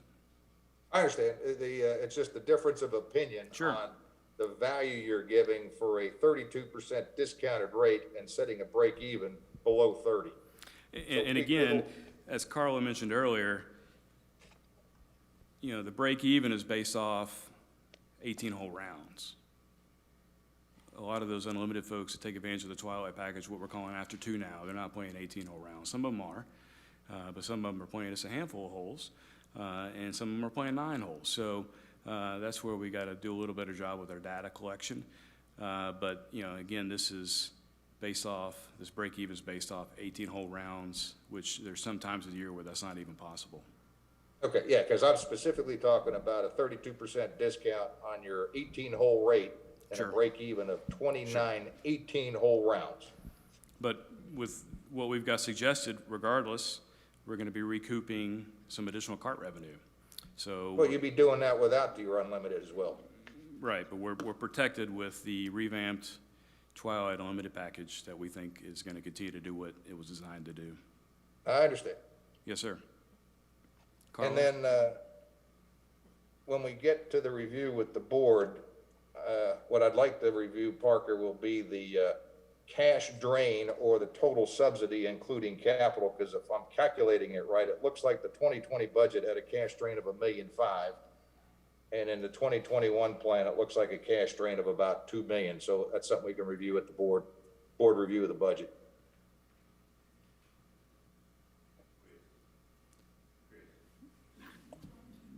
One more question here, Mr. Bruce Johnson. Without getting into the details just of Chelsea system, do we tie Chelsea system to our various categories of unlimited, twilight, day play, et cetera? Do we tie that? I mean, for example, do we entice people to do the unlimited and the unlimited twilight by giving them first priorities on tee times, et cetera? No. See, something you might think of, if we got these guaranteed revenue coming in with these unlimited groups, and if we can guarantee that they can get on the golf course more easily than, so why would I want to go buy an unlimited twilight if I can't get a tee time? Yeah, here, I'm going to let Adam take the con for a second, but we do have some incentives for that, so he can better explain it with respect to Chelsea. Adam? jump in there. Adam's been looking forward to this, by the way. Oh, he's using the microphone. Go for it. All right. All right. So yeah, we currently do that with the year-round limited. So Chelsea does favor the frequent golfer, and everyone who is unlimited for the 12-month basis gets an advantage each month before anyone else in the village. But we do not do that for the after 2 or our 12. At the moment, I would say We don't see a need no. for it. I don't think there's a demand for that. With our 3 golf courses being open, there are plenty of times between 12 or after 2, and then lowering the times that we propose for this year should. I only asked that because earlier you guys said it's tough, almost practically impossible to get a tee time these days. So, you know, so if the course is full, that full, you think you would offer some type of enticement to? Yeah, and we'll have to look into the mechanics of that, Bruce, as well. Yeah, and the COVID is what really is made. You have to actually plan this year. You can't just show up. So, in Chelsea, you can put in requests 7 to 13 days out for a day, and you need to villagers need to put in that request, which a lot of them do, to actually get a time during the week. So if you just kind of gun it and call the course the day of, yeah, it's going to be incredibly difficult. Mm-hmm. Good questions. Chris, we had a question online, and this is back to a previous question. He said maybe another way of asking the question regarding the cost of golf is to ask how our cost to provide golf compares to other similar golf courses. Very inexpensive. And we've done that benchmarking as well, and we continue to do it. We have a very close network of golf course operators in the area, and I'm sorry? How do you see it? Oh, we just call. Well, it's just compounding interest on good decision-making. So, you know, addressing the Kahiti bunkers will be a huge return on that investment. So we've already done that at Tokwa, and we've already done that at Tenassi, and we have good operators that are committed. So we're not losing grass like they used to. So when you have catastrophic failure, well, not only do you have to spend extra money in resources to repair that failure, but you're losing revenue in the meantime. So that's what used to happen prior to the current regime's arrival is, you know, we would have that catastrophic failure, and then nobody would want to play here. So the value goes down, and then you have to spend twice as much, if not more, repairing the damage. So just the commitment of the team, the decisions we've made in the past, you know, the support of everybody in this room, and the compounding interest of just good decision year over year is how we've gotten to where we are. To that point, I'd like to say that from my perspective as a golf shop employee, when we have guests come here and play golf, they typically, and Adam, I'm sure you experienced this at Tokwa as well, they typically make it a point to come back to the golf shop to compliment our superintendents on how meticulously maintained our courses are. So that's the reason I asked that question, is because I think it's important to note that our cost of providing that level of experience to our members and guests and having it be lower is amazing. So great job on that. No question about it. We have some excellent operators. Comment over here too. And I know it gets very difficult to sit there in front of this crowd and on the screen and ring your own bell. We're good. I'm holding it, Bo. Okay, so, but from my perspective, a few years ago, the prior golf director and the board and everybody, we redid the bunkers at Tokwa, and we had a architect and a group come in and do that. And they did it over the course of what, 2 seasons, I think? 3 seasons. 3 seasons. And the total cost of that was, it was in excess of $1 million. No. It was about $350,000. $350,000. And that was just 50 bunkers taken down to 36. Okay, good deal. And so now we go in-house, and you go to Wells, and he does that golf course in 4 years, and what, a third of the expense? It's still significant. Yeah, it's significant expense, but it wasn't near what it was. And now we've gone to Kahiti, and Jordan, you eliminated how many already? 32. So he's eliminated half of the bunkers that are existing at Tokwa and or each of the two courses. We had a lot of bunkers at Tenacity. Kahidi, yes, sir. Yeah, we did. And if you'd redone those, then that expense would have been huge. And then this young man runs around to the developers and the housing and said, I can save you some money by not running your dump truck across the county. You can dump it right over here in this hole. And No now question. we're going to redo that again in-house. And so, you know, to me, it's a prime opportunity. Your question is, how do you maintain these expenses? This is how you do it. You guys work very hard. Yeah, and very smart. Yep, you're exactly right. Steve? Just another point to piggyback on what Pat's saying about the great job you guys do of managing expenses and putting out 3 quality golf courses.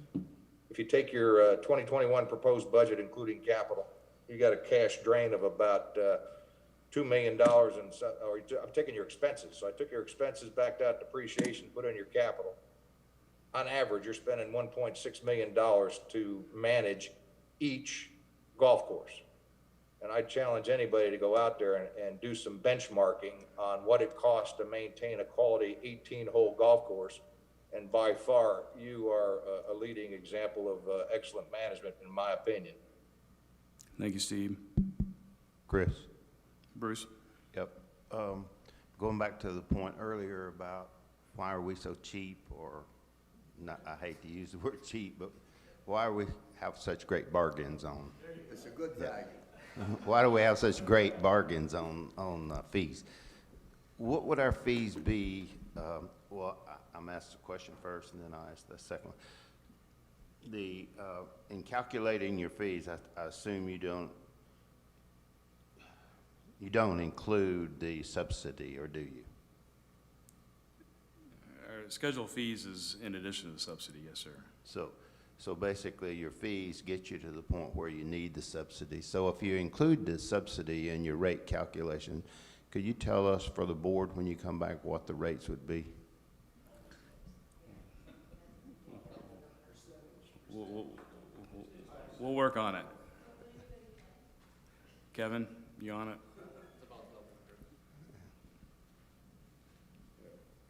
We'll get back to you. Yeah, and then how would that compare to Sure. the area?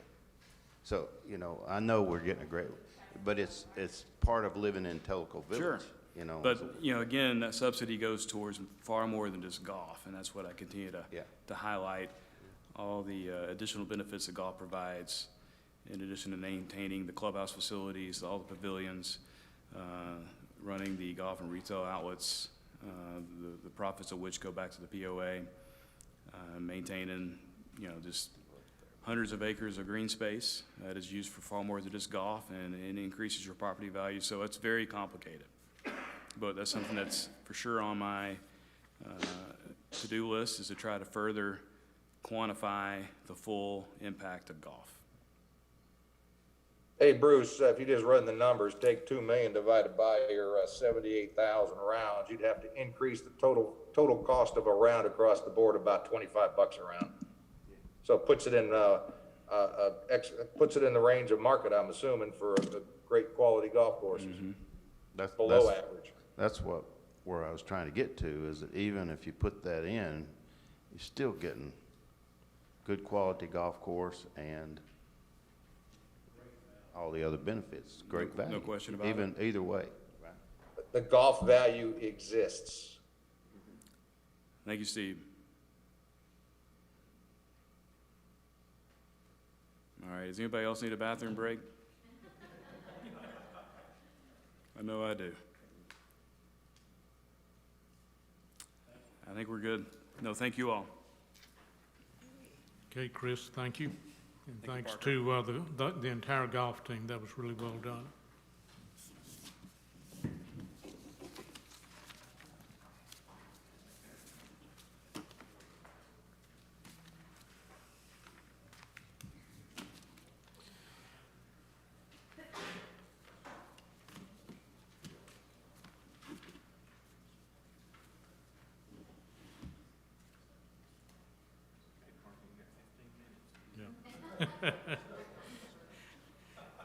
We can do this in 15 minutes. Do so good.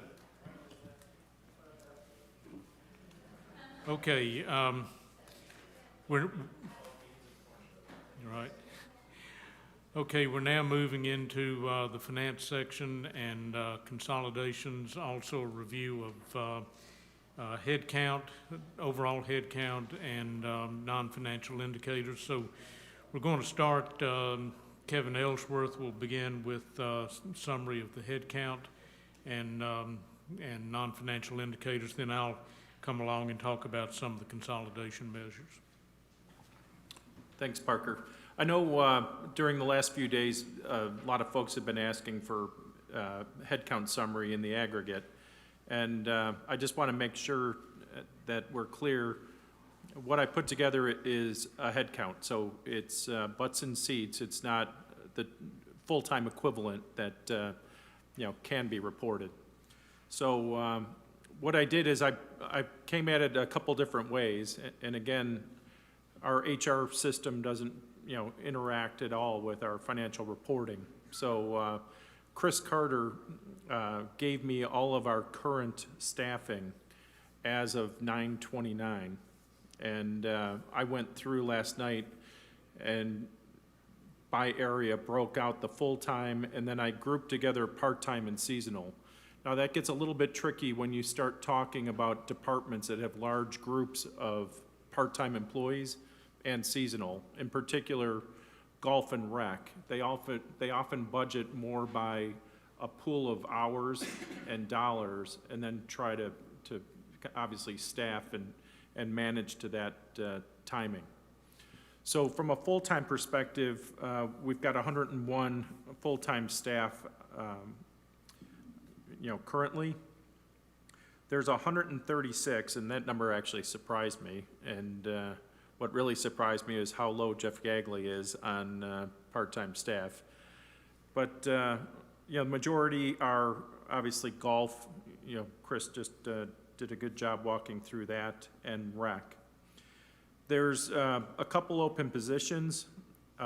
In ACC, we even last year, we had 5 staff budgeted. The board approved an incremental 2 ACC staff.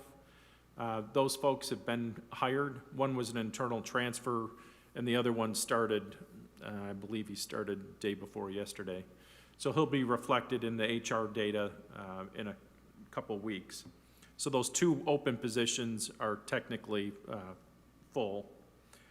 So taking into account that, and then Jeff in Public Works had 46 staff budgeted last year.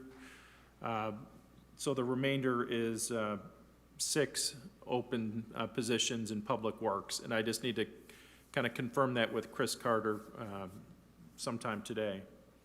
So overall, from a staffing perspective, we're at 245 employees. You've heard from many different people about their request for incremental staffing. On the admin side, there's the purchasing manager and the IT specialist. I have to pick up, I believe, a part-time that Beth was talking about earlier.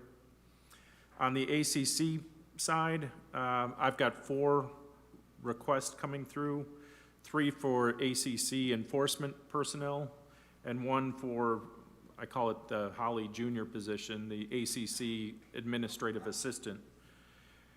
On the rec side, you heard yesterday with Simon kind of talking about his COVID-related part-time staffing. He and I kind of built up his budget. He's got 14 people identified on a part-time basis at the $12 an hour. Obviously, when you put that in, it does terrible things to his payroll. So he and I talked about, he's not using all those people. He uses them for a 30-hour week, but he doesn't use them for a full month at a time. So he's kind of rotating. So what I did is I put those 14 heads at a 30-hour week. He roughly works them about 728 hours a month, which equates to about a 6 part-time staff. So I kind of adjusted down that reporting to make it more reasonable because if I put 14 in there, you'd be like, Kevin, you're missing dollars. So I just want to be clear on rec. All the other ones have remained flat with the exception of Public Works. Chad talked about the need for one incremental water and sewer person to be split between the two. And there was also a housekeeping addition in the budget as well, primarily related to additional COVID work needed in Public Works. So any questions on that head count? And I'll continue to update that. Just in educating me, Kevin. Yes, sir. Food service, Kahidi always stands out as we see their revenue, but we don't employ the people, is that right? That's correct. So why does that happen in the revenue line? Why is that an anomaly, I guess is the easiest way to ask that question. Trying to think of the best way to answer that, Brad, because obviously I've been here a year and a half. I think the whole arrangement with food service has gone from in-house to completely in-house to a mix of outsourced, and it's evolved over time. I think this time last year when we were working with Andy on staffing, we moved around some folks, and it's actually cheaper for him to employ some of them from a benefits perspective and insurance. So it's, you know, he runs his own set of financials, and we get those every month, Mitzi and I. She manages the one employee. Yeah, no, I'm just more curious if it's all on an outsourced basis now, which is what I'm hearing you say basically. Except Kahidi, correct? Well, there's no employees, so they must. Well, he's providing a payroll service, is what he's doing. Yes. He provides the personnel. No, that's what I'm saying. He provides the personnel, yet we see revenue show. I'm just trying to understand the anomaly of why it's treated differently, and is it because we run a different business operation with it, or what's kind of the thought process around it? It's the only place you show revenue is Kahidi, just as an example. Yeah, from a business unit perspective, and I see Steve is nodding, I'm reporting more from our set of financials and our legal entity books. What I think you're trying to get at is we don't have a clear, unified picture of our food business as a business unit because it's in two separate areas. It's apples and bananas, I would say it in very technical terms. Yeah. Yes. And I'm just trying to understand, why is it apples and bananas? Is there a rationale, or is just it's always been that way? Brad, I think the best way to answer that is we're trying to, build up the restaurant service. Eventually, I think Mitzi would be more than happy to turn it over to a contractor. But it's been some experimentation and trial and error and so forth. And so we employ AWE to help us with the labor, much like a temp service, except permanent. And yet the management person stays with, under the control of Mitzi. Yes, Steve. Hey, another way to look at it would be, Andy takes total risk of gain or loss at Tokwa and Tanasi. The property owners take total risk basically for gains or losses at the yacht club. That's why we have a subsidy. And the property owners take total risk of gain or loss at Kahidi.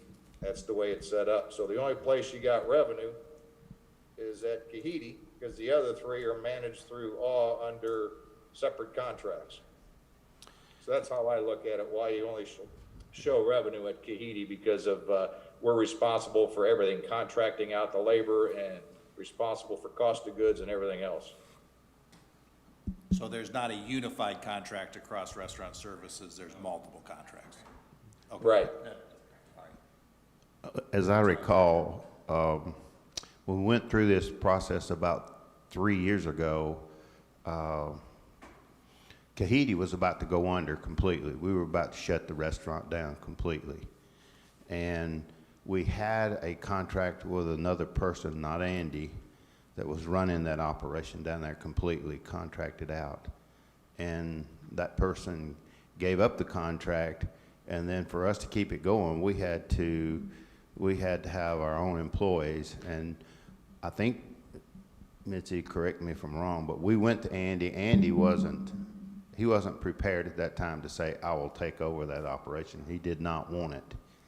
But he agreed to support us through as an advisory role. And then it's kind of morphed over time to more than just it's, as they pointed out earlier, it's easier for him to provide us staff through contract. And so we eventually will get to the point where we will probably contract it out just like we 100%, but it's taken us time to get there. Took us a while to recover to the point where you're right, it needs to be more or less treated like the whole thing, but it's taken us several years to get there. Thank you. Okay. Moving on, I started building, and this is going to be a work in progress. I'll incorporate some of the information that Chris covered with golf rounds and include that as well.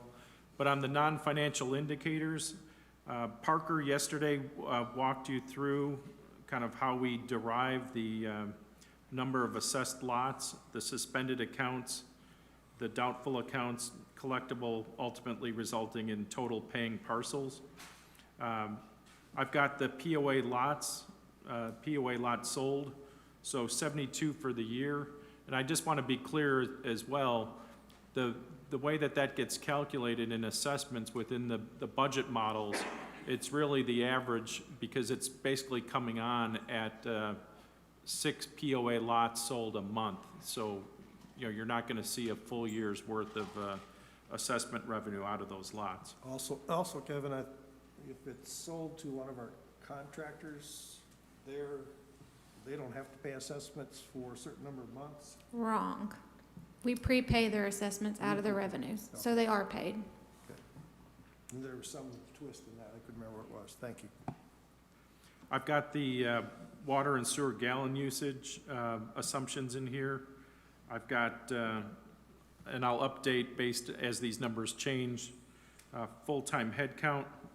I've got property transfers and miscellaneous permits, which we've talked about. Obviously, that's flat. I think I've got a little bit of work to do with Clayton and the ACC folks as we bring on more people like we talked about the other day, take up that permit number a little bit. I have total rounds in here, but again, I'll give you more detail by kind of revenue generating rounds versus not. Dock lease percentages, I'm assuming that the current trend in dock leasing will hold, obviously. RV lease percentage, and then Simon with his rec. What I'd like to do is work with Simon to build out a monthly trend for his membership, so you could see that precipitous drop at the end of the year, like where he starts out low and then kind of builds it back up. But I'll have to bring that at another meeting, so. Hey, Kevin, Yes, sir. I noticed that your NFI for recreational membership doesn't jive with what was presented by Simon yesterday. This is basically what was in the 2020 budget book. Yeah, I'll get with him and true that up, Steve. Thank you. Yep.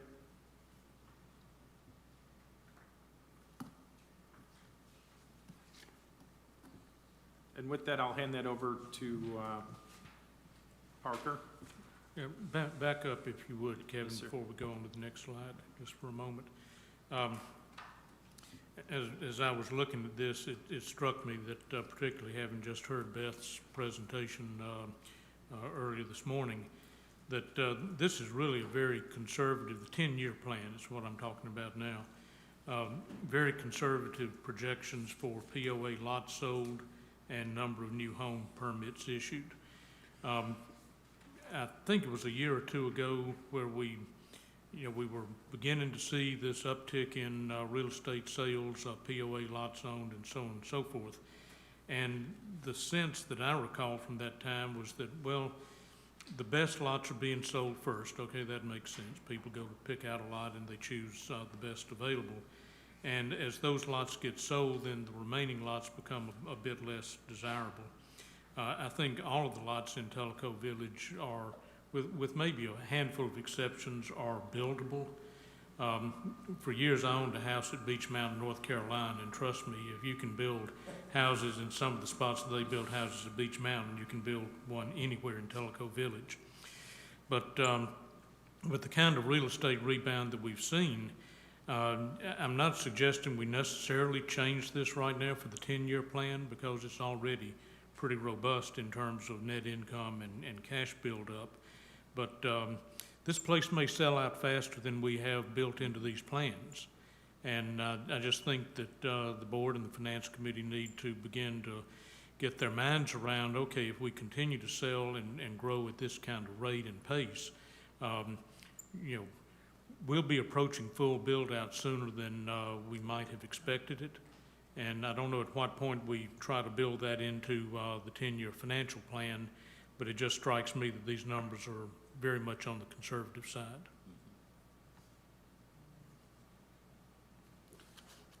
Do we have a breakout, Beth, of, as Parker's mentioning, that lots that are waterfront, golf front, or interior? Is everything we have basically interior now at this point that we own?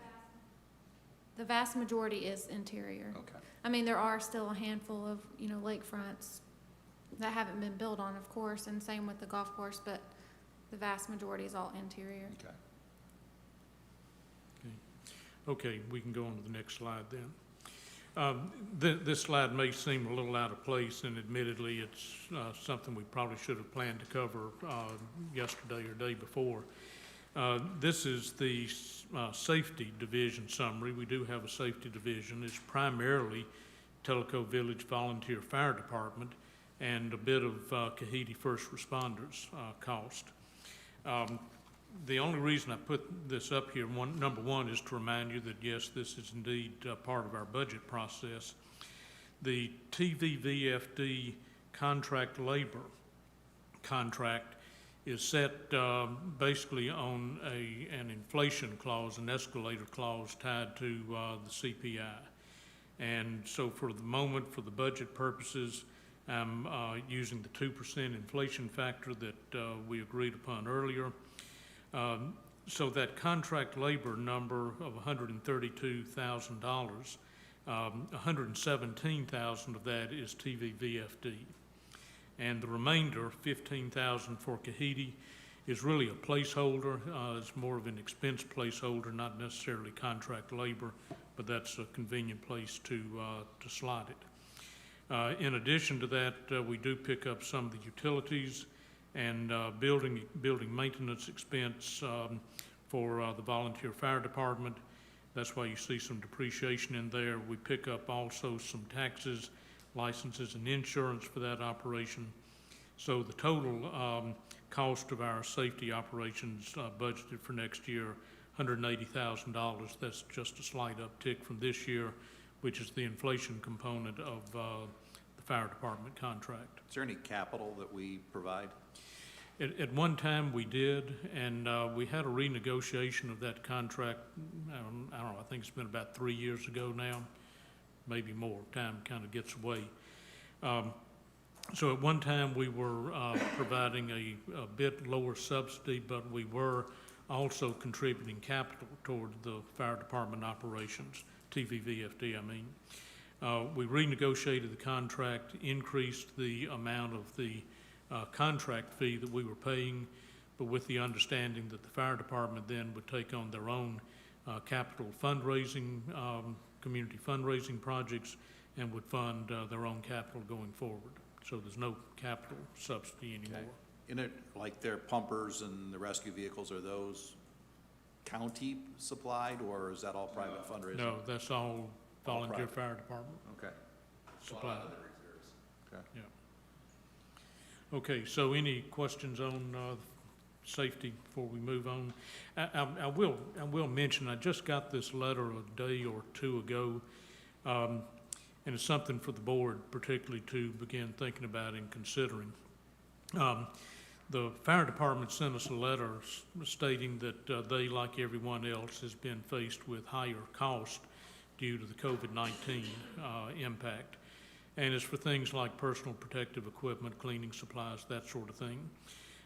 So they have asked if we would consider as a one-time, could take a number of forms, could call it a donation, that's probably the way we would term it, but whether the POA would consider a one-time infusion of money to help cover some of those higher costs. Again, I just saw this a day or two ago. We've not had any opportunity to talk with the fire department leadership, but I think that's something that the board needs to put on their agenda and begin possibly considering. Yeah, Parker, I also got that letter. The fire department is up for their quarterly review with the board at the mid-month meeting, and I've already instructed Jerry Doherty that if he wants to make that request to the board, he should bring it to that meeting. Okay, good enough. There's nothing, I'll just point out, there's nothing extra in the budget for next year beyond what's in the contract, which is the escalation clause. Okay, next slide. I resurrected this slide from last year, I think, and I thought I just couldn't pass this up.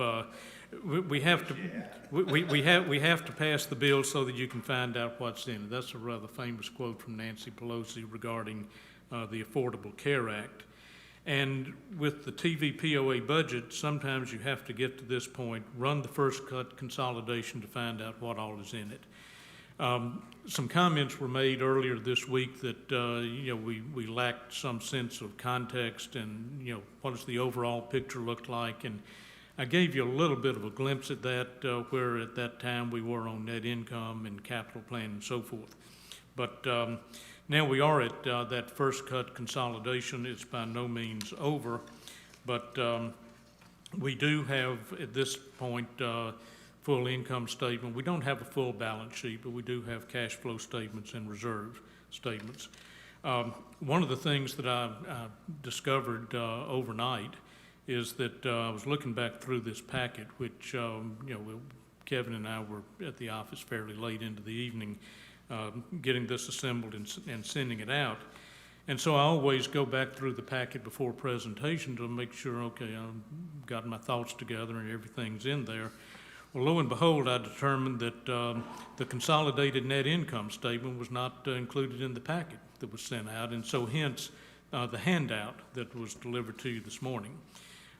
It was done. It was on the desk. It just got, and all the paperwork, it just got omitted from the package that was sent. So if we'll go to the next slide, I am going to cover the consolidated net income in a little bit of detail. I realize these numbers are awfully small, and for those of you at home, I apologize that you didn't get this the first time around. But at the moment, for the year 2021, we're just shy of $200,000 net income at $195,000 and change. This is the summation of revenues, cost of sales, all of the expense items. Just to hit on a couple of the highlights, the budget is almost $23 million. So that's up $1 million from last year, so up about 5% in terms of total revenue. Gross profit, we're at right at $20 million, just a little bit shy of that. Again, up almost $1 million from last year, so again, about a 5% increase. Wages, we've been through that in a fair amount of detail. Kevin highlighted the headcount and headcount increases that are reflected in that. And with that comes increases in employee benefits, because those full-time employees that we're adding bring along with them health care costs and other employee benefits. One of the, I'll skip down just a little bit to maintenance. 2021 maintenance, $3.6 million, just about where we were in the 2020 budget. actually down just a tad, but for all practical purposes, that's flat. And let's see, going on down, bad debt expense, we've already talked about that in some detail, that's actually showing a decrease as more of those lots get converted to POA sold lots, and much of that bad debt expense begins to diminish. So we've got fewer lots that are in arrears. Depreciation up a little bit as we add to our capital base. And so total expenses, we are at about 19.6. So on the expense side, we're up $1.4 million, almost $1.5 million. Net income is off compared to the 2020 plan. And many years we've tried, sometimes it was a real struggle just to get to positive net income. We are in positive net income territory right now, but the bad news is we've eroded about $900,000 of net income from the 2021 10-year plan. So from what we looked at this time a year ago for 2021, there has been some erosion in net income. And that's troubling in that it's that positive net income that becomes your source of cash to build your reserves. Now, this is still very much a work in progress, as we all know. There are projects that we had planned to do and complete this year. Some of that will spill over into next year. We've already seen some of that, and I'll speak to that more when we get to the capital plan and reserves plan. But I'll just say this is where we are at the moment. I'm not particularly happy with it, but it's going to take some pretty hard work and hard choices to find our way back toward where we appeared to be this time a year ago. Parker, Yes. what would you say biggest contributor to that drain?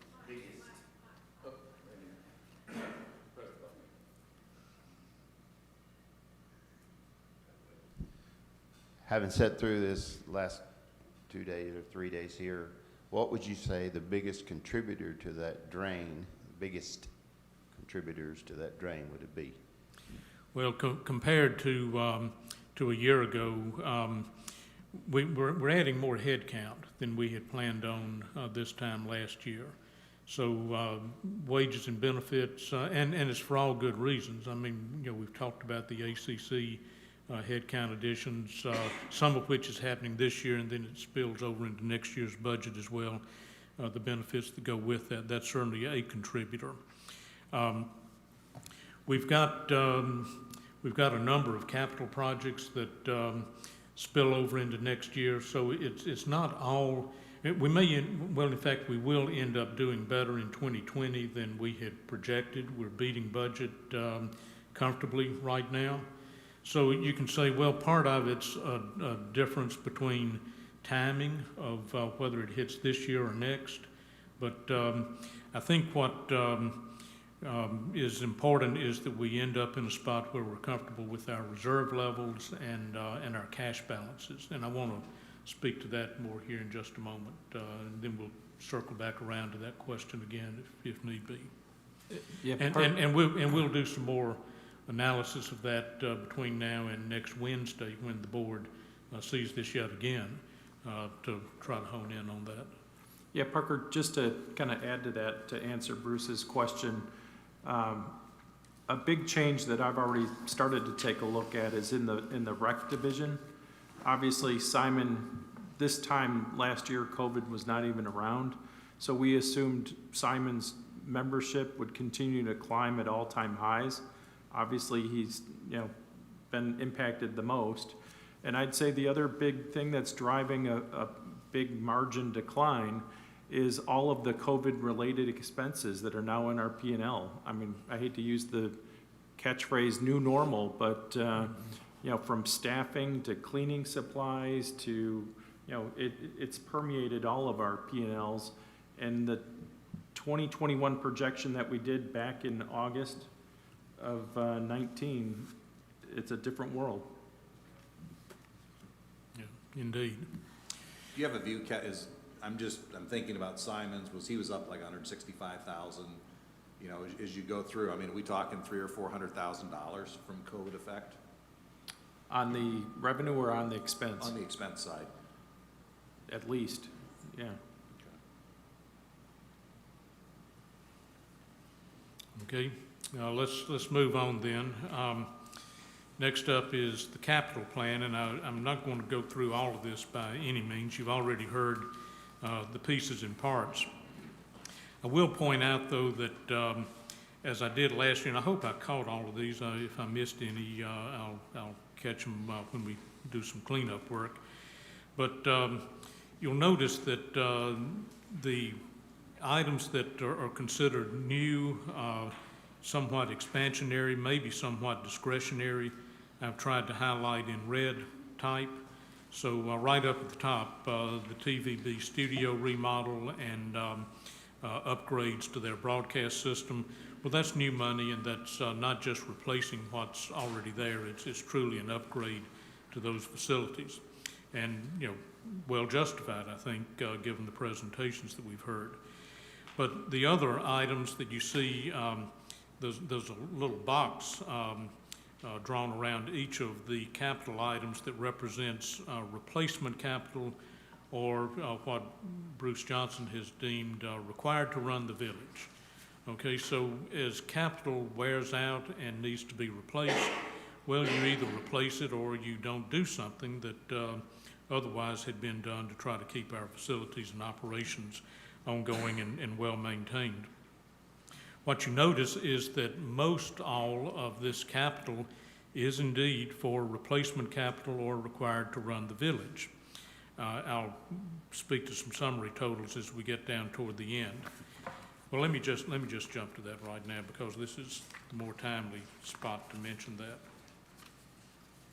I won't pull this, ask that we pull this slide up, but when we do get all the way down to the bottom of the capital plan, you'll notice that for 2021, fully 94% of all the capital dollars are capital replacements or deemed required to run the village.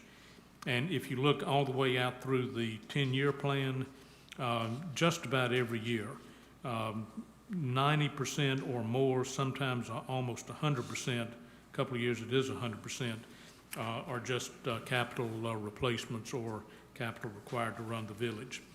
So there's really nothing in here at the moment that I would consider to be expansionary. Now, going back to 2019, when we had the two clubhouse projects, you could argue, well, it wasn't necessarily expansionary in its entirety, but it was a major capital replacement year for our budget. What concerns me this time around, and admittedly a lot of it is spillover projects, we've got a $4.5 million capital plan at this moment. And that's higher than we were expecting a year ago. Some of that is carryover. I'll speak to a couple of those projects as we get to them. Projects that are funded out of reserves are highlighted in yellow. I hope I caught all of those. If I missed something, then we'll catch it on the rebound.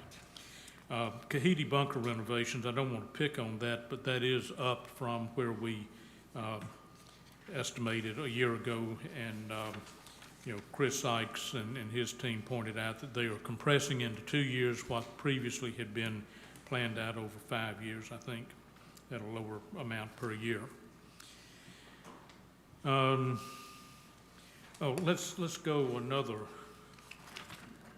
go one more slide deep into the deck here, if we could. And about the middle of the page, the Wellness Center roof. There is a Wellness Center, a flat roof rebuild of $92,000 reflected, and really redoing virtually in its entirety the metal roof. I don't know whether there will be some interior refurbishing. There was the first time around as part of that project, but I think at this point it's mostly roof replacement. So $650,000, and that's new money. It's not money already spent, you know, to get us to this point.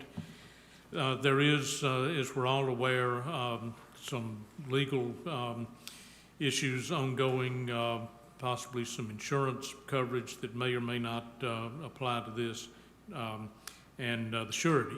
We had a bond taken out to ensure performance of the contractor on this piece. There is no, at least at the moment, there is no cash offset to these costs. That is, there is no presumption of recovery of any of that cost incurred to date. We certainly hope that that will happen at some point, but I have not built it into the budget numbers. So we're pursuing that with all the resources that we have at our disposal. But unless or until you know, something clarifies on that, I do not have anything built into the budget as a cash offset to that. That's a pretty big deal too. I mean, you start looking at cash balances and your capital plan, and that's a pretty big hit unless there's some kind of offset available to us. I got a question, a curiosity question. When Beth, when you take people, new people, go up to the wellness center and take a look at everything, and you see tarps and covers and patches on the roof, how do you explain that away? They just tell them that we're currently getting a new roof. They don't realize that it's been that way for many, many, many months. Okay, let's go to the next slide. I'm just hitting some of the highlights, but you know, we've all heard the details previously. Notice, and Jeff and Chad Johnson mentioned this the other day in the Public Works presentation. Water system improvements are in there at $1.2 million. Previously, that had been a $1 million water tank and is now more broadly described as water system improvements at $1.2 million. So that is a big, in fact, it's far and away the biggest number in the capital plan for next year as proposed. There is, I've got it highlighted on this in orange just as a reminder, mainly to myself. Grapple truck for brush pickup is currently in next year's budget for $170. We're actually going to be bringing that proposal, and I think the dollars are just about that same amount, bringing that proposal to the board next Wednesday to buy that grapple truck this year. And if that happens, then we'll pull it out of next year's budget. So more to come on that one. And let's go on, if you would, Kevin. Hang on a second, Parker. Yeah. I want to go back to that 1.2 million. Okay. We would hope that by the time the board reviews this, that 1.2 would be more specific as to what our needs are going to be, given the new contract that we have with LUB, should we approve it next week. What we know is that 1.2 is not a good number. We know that we're going to have pumps, a series of pumps over the next 5, 10, 15 years, and we're not going to have to do them all in 1 year. So when we know that this contract is a go, we will refine that number to just pumps, not a new tank. And so we know that we will have to have at least one pump this year and possibly two, and then we don't know for sure that we'll need additional pumps until maybe 5 to 10 years out. So we'll be more specific on when those pumps will be paid for once we get this contract in place, and we know for sure. Okay, excellent point, and that does relieve some of the And capital just to add pressure to on that, Parker, 21 budget. clearly the number won't be 1.2 million Sure, for next year. yeah, You know, it'll spread out into the future. right. Yeah, when I originally worked with Jeff Gagley on that capital component, he was thinking either way that contract negotiation would go, the 1.2 would cover the water tank, or it would cover four pumps. So it's good news that we can gate that out over time, and I'll get with Jeff to do that. But I do want to remind everyone too, I don't have any final negotiated LUB increase in the current cost structure on the P&L either, so we'll sync all that up internally. Am I missing the cost of the pumps? What are those? Possible pumps will be in lieu of that 1.2. Oh, in lieu of, okay. Yes. And spread out over time. I'm assuming that the rate jumps, that'll be passed along, so revenue would also go up. Okay. Yes. Okay, let's move on then. I mentioned the grapple truck. That's going to be coming to the board next week. Let's go down, back up one slide if you would, please. There, I think, yeah, okay. Docks, I'll just point out that that wave attenuator was budgeted in 2020. Talked with Jeff yesterday, and you know, we've had that discussion about the availability of the truly expert contractors to do some of the underwater evaluation of the wave attenuator and determine what exactly needs to be done. And at the moment, it's not real favorable that is going to happen this year. So that all spills over then into next year. Also on towards that same area, the boat launch, the Kahiti, there was an amount in there, but now there's not even an amount. And I guess, not sure where it stands.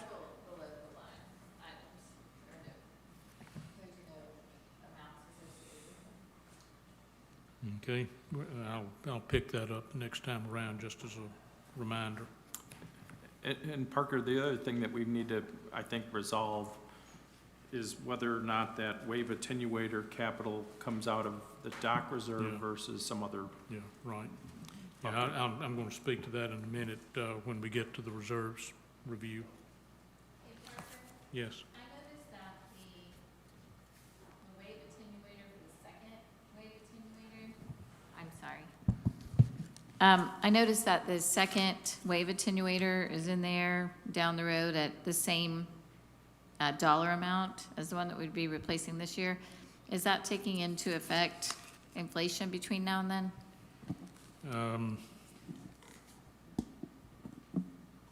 When we first saw it, there was a study and then the replacement as part of the 220, when we first saw it come through FAC.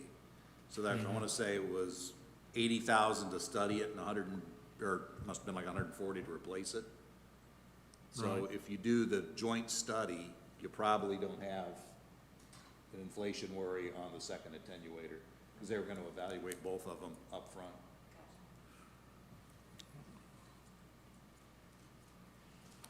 Okay. Okay, let's move down to the very end of this then. There we go. So, you know, the capital plan as it stands at this moment, and with all the caveats that have been mentioned, right at $4.5 million, that number is likely to drop, but still a big number no matter how you look at it. New discretionary assets, a little less than $300,000. So, you know, much of this is what we would call replacement capital or required to run the village, some 94% of what is in that. A little over half budgeted from reserve funds and just under half budgeted from operating cash. And by comparison, the number from last fall was only 1.6 million. So again, a lot of, you know, moving parts to this, but that's kind of hard to overlook that. Okay, going on to reserves. Okay, so here, because of capital moving, some of it moving from this year to next, you have to go back and reset your expectations for where your reserve funds are going to finish this year and begin next year. And so I'll just point to R&M. This is my best estimate, and what it basically does, it takes the balances in all of our reserve funds as they existed at the end of August. I didn't have month in September because we haven't closed yet. But I know what we will budget for and in fact commit to put into reserves in September, October, November, December. I've had some discussion with Jeff and others about projects that we expect to complete or not complete that were budgeted. And so I've deducted out the things that we expect to do between now and year end. So that $2 million, $2,054,000 beginning balance on R&M, that's my best estimate, and it is subject to change. I'll probably fine tune that between now and November, but it's the best that we can do for the moment. And I think it's going to be within shouting distance of where we will start the year. So you see out of R&M all of the uses that we have listed, including the Wellness Center roof, the Kahiti bunker repairs. Those are some of the big items. Yacht Club improvements, pavement preservation. We've got right at $1 million. If you add overlay of roads and pavement preservation, so you've got a $1 million road budget for next year. So R&M uses $2.5 million, but we're funding new money going into R&M at 20.75% of net collectible assessments. So actually the R&M reserve does not decline that much from where I think we'll start the year to where I think we'll end the year. Start a little over $2 million and end at about 1.9. The next slide, if you would, Kevin, thank you. Okay, so amenity reserve, I think we'll finish this year and start next year at about $200,000.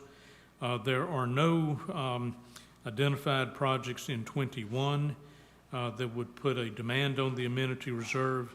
So new money coming in a little over $100,000 and finish the year a little over $300,000. Okay, water and sewer, I'm estimating that we'll start the year with $1.7 million in the reserve fund, and uses, let's see, we will use about not quite 1.5 million, but that includes that 1.2 million of water system improvements. So if that number comes down, as it very likely will, then the uses will drop, and rather than a decline in, because we're funding a little over about almost $650,000 new money going into the reserve, so that projected ending balance of $937,000 will likely be better than that, as that $1.2 million project is fine-tuned.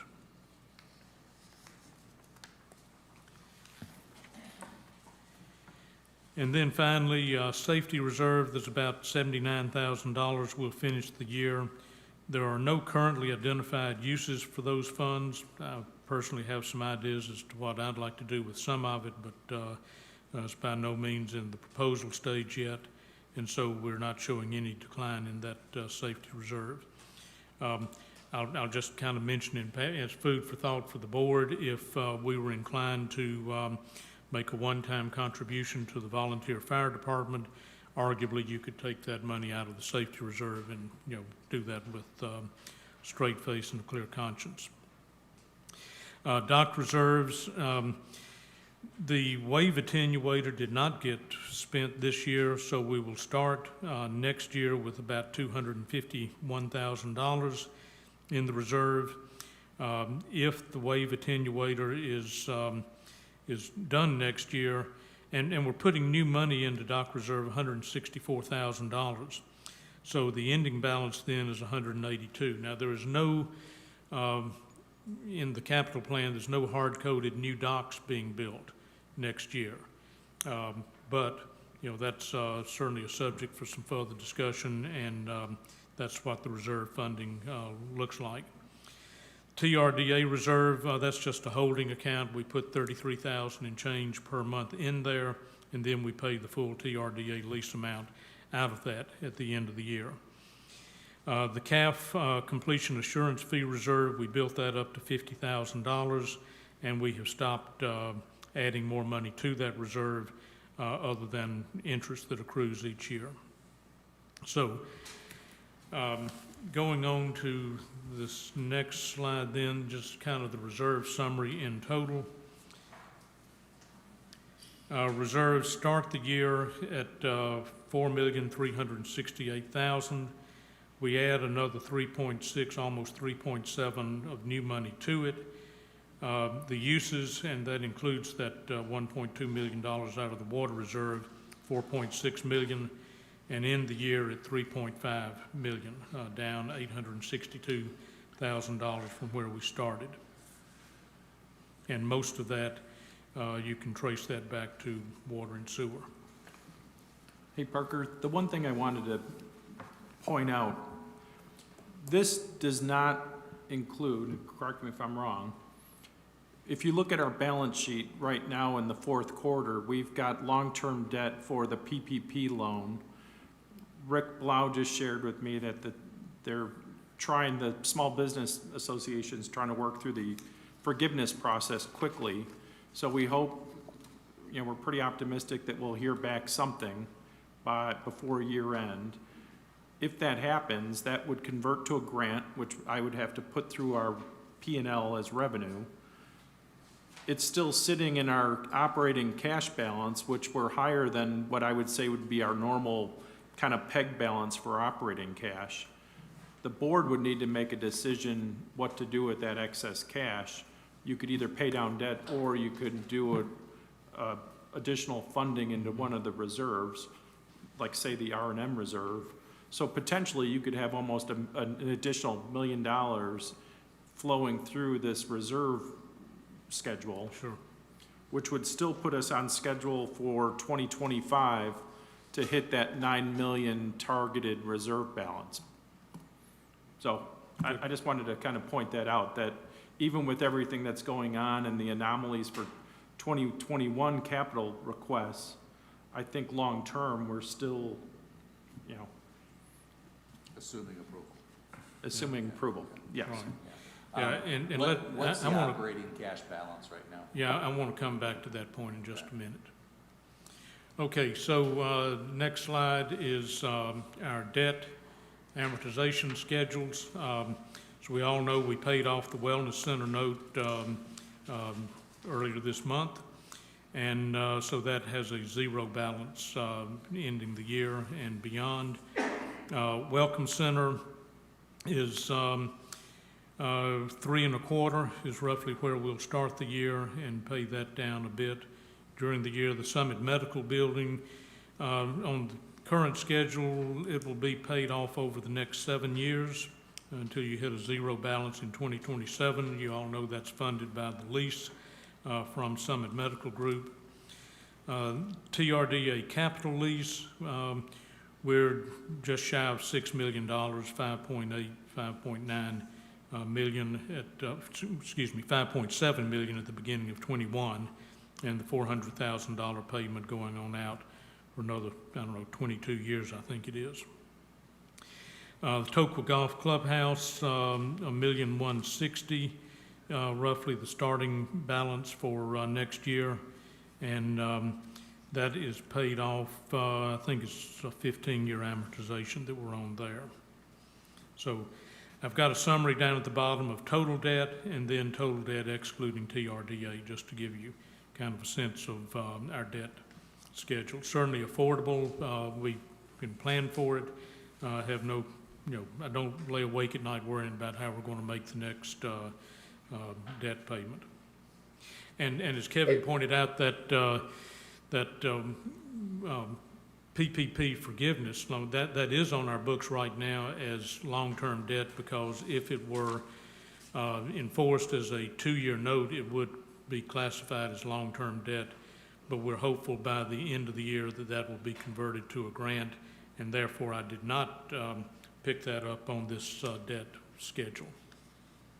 Can I ask a question about amenity reserve? That's been reduced down to 1%. Yes. You got a golf facility potentially coming on, and you got covered courts coming on, and you got a wellness center note taken care of. Doesn't it make sense maybe to address that as well? Address what, the funding level? Yep. The history on that goes back a couple of years ago, I think maybe 3 years ago now, where we saw, okay, once we got past 2019 and the clubhouse projects, that there really wasn't much on the horizon that required large numbers for building up the amenity reserve. However, that was about the time that we were realizing the extent of our road maintenance work facing us, and so we intentionally moved 4 points worth of funding from the amenity reserve into R&M, and so we intentionally reduced the funding to the amenity reserve by 4 points and increased the funding to R&M by those same 4 points. So that's where we are now. Parker, I might add, the Pickleplex, that's going to be funded from Timeless Telico. Yeah, Marty, I don't know if you caught in Chris's presentation this morning. He slyly kind of put it in there. There he is. That potentially we could take the increase in the range fees and kind of increase the funding into that amenity reserve so that he can fund that practice facility. Okay. Steve, did you have a question? I saw your hand a little earlier. Yeah, if you look at your Welcome Center debt schedule, there's a formula error, so the balances don't flow from 2020 to 2021. Okay, good point. See that now. I'll take a look at that. You're right, that would be a reference error. Okay. I'll fix it. Thank you.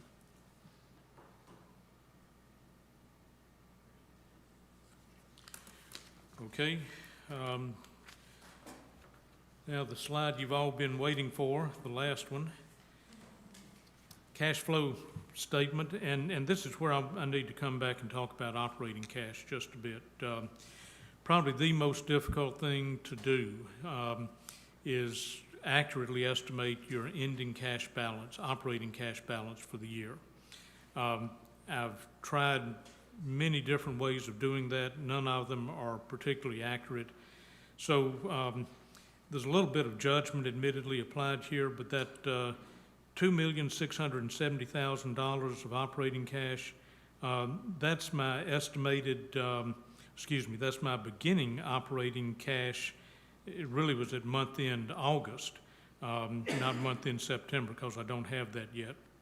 But that's cash on hand right now, and I'll update that as we go along as well. My expectation, given the remaining maintenance and capital projects that are would be funded out of operating cash, I think we stand a good chance of actually building a little bit of cash, operating cash, between now and the end of the year. Conservatively, I'm going to say, well, let's just maintain what we've got and start out for this projection at least with $2,670,000. That does include the PPP forgiveness loan as operating cash because that's where it is. But if we can clean that up by year end, convert it to the grant, then that's all freely available cash. Well, it is freely available right now for that matter, but it would go from debt to a grant. That's roughly $1 million. Yes, $1,100,000 and something, almost 1.2 million. Okay, net income, we've already talked about that at just under 200,000. Cash to and from reserves, that includes the water reserve, of course, but more coming out than is going in. CapEx at 4.5 million. So there's a little bit of, you need to understand the arithmetic down at the bottom here. So the ending operating cash balance for 2021, and that's even given starting at $2.7 million. The ending op cash balance is $750,000. We have set a target for operating cash at 1.5 million. Well, the only way to get from 750 to 1.5, if we indeed maintain that, is to not contribute as much to reserves. So you'll see the second line down, once you start R&M reserve, now these are ending balances. R&M reserve at $1,925,000, undesignated cash adjustment from or to reserves. Well, in this year, it would be from reserves. So to end up with $1.5 million of operating cash, we could not afford to put in the full $3.6 million of reserve funding. Alternately, if you don't pull as much out of reserves, then that problem is diminished. And I hope by the time we get to the end of this, that number will, if not disappear, at least will shrink somewhat. But isn't CapEx where that really gets corrected once, I'm gonna say you've got almost pushing $2 million, it isn't really gonna hit that way. Yeah, that's exactly right. That fixes your problem. Yes, it does. Okay. It does. All right. Total cash under current projections, $4.2 million, and that's how we got there. Cash builds up as you go on out through the 10-year plan. I've said before, I'll say again, I take all of that with a grain of salt, but this is where we are at the moment, and that builds up because those net income numbers are, in most years over $1 million and even growing to $3 million the further out you get. But this year, not so much. Okay, Steve? I may have missed it. How did you account for paying back or not paying back the 1.2 million from the PPP? It's, this assumes that PPP loan is converted to a grant and is no longer on our books as debt. All right, so it's just basically, we already got the cash, so it's already in there and no change? Yes. It's in the 2.6. Yes, Yeah, it is. yeah. It's there right now, right this moment, it's in op cash. Yeah, for a first cut, if you compare it to what was published last year, the only significant difference in your ending total cash comes in year 2024. We're down about 2 million, but we pick it back up in the next 3 years after it. So realizing there's a lot of major adjustments to be happening, but it's pretty close. Yeah, absolutely. Okay, other questions? I realize this has been a long and perhaps tortuous road to get to where we are, but but trust me, Kevin and I have been through most of the torture already, so we just want to share the pain a little bit. Reminder that the next budget review is next Wednesday. This is the board's opportunity to weigh in on this. And it will be part of the regularly scheduled board meeting. So we'll try to be judicious as to how much time we spend on this. Certainly anything that can be sent to Kevin and me in advance of that, might help. But that'll be the next time that we have a review. Just to add to that, for all the board members, that board meeting is starting at 9 a.m. And hopefully we'll get done by noon, and then we'll reconvene in a short executive session for some other issues. Okay, thank you. And I want to ask, I've already mentioned this to the FAC members that are here. Bob, I'm going to ask you if you would stay on the line. We're going to keep you live and shut down the rest of the live stream, but I'd like for the Finance Committee to stick around for maybe another 20 or 30 minutes and talk about what we might collectively recommend for board consideration the next time around. Okay? Thanks, Kevin and Parker. A lot of effort. And with that, I think we're done. Thank you.